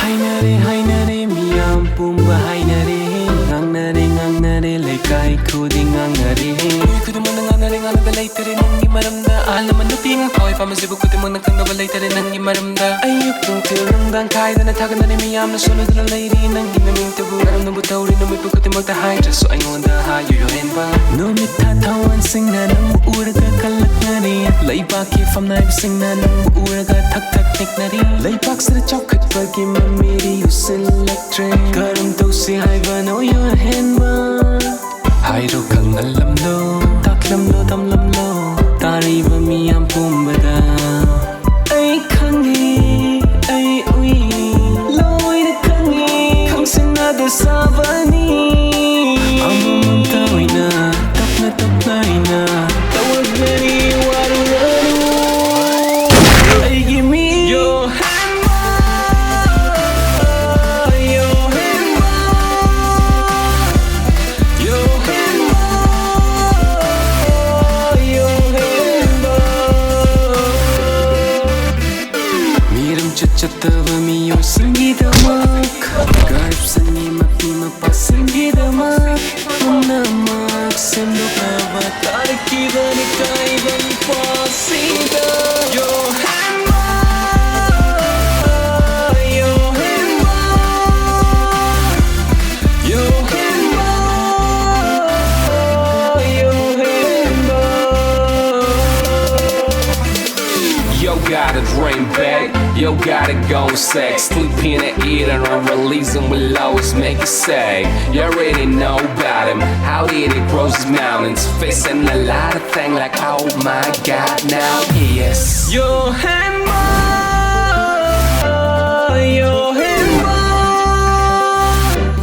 Yohenba Yohenba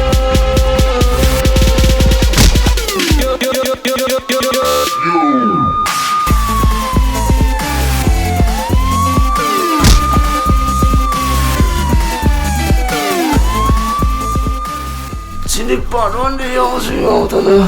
Sina part 2 ni kangin na.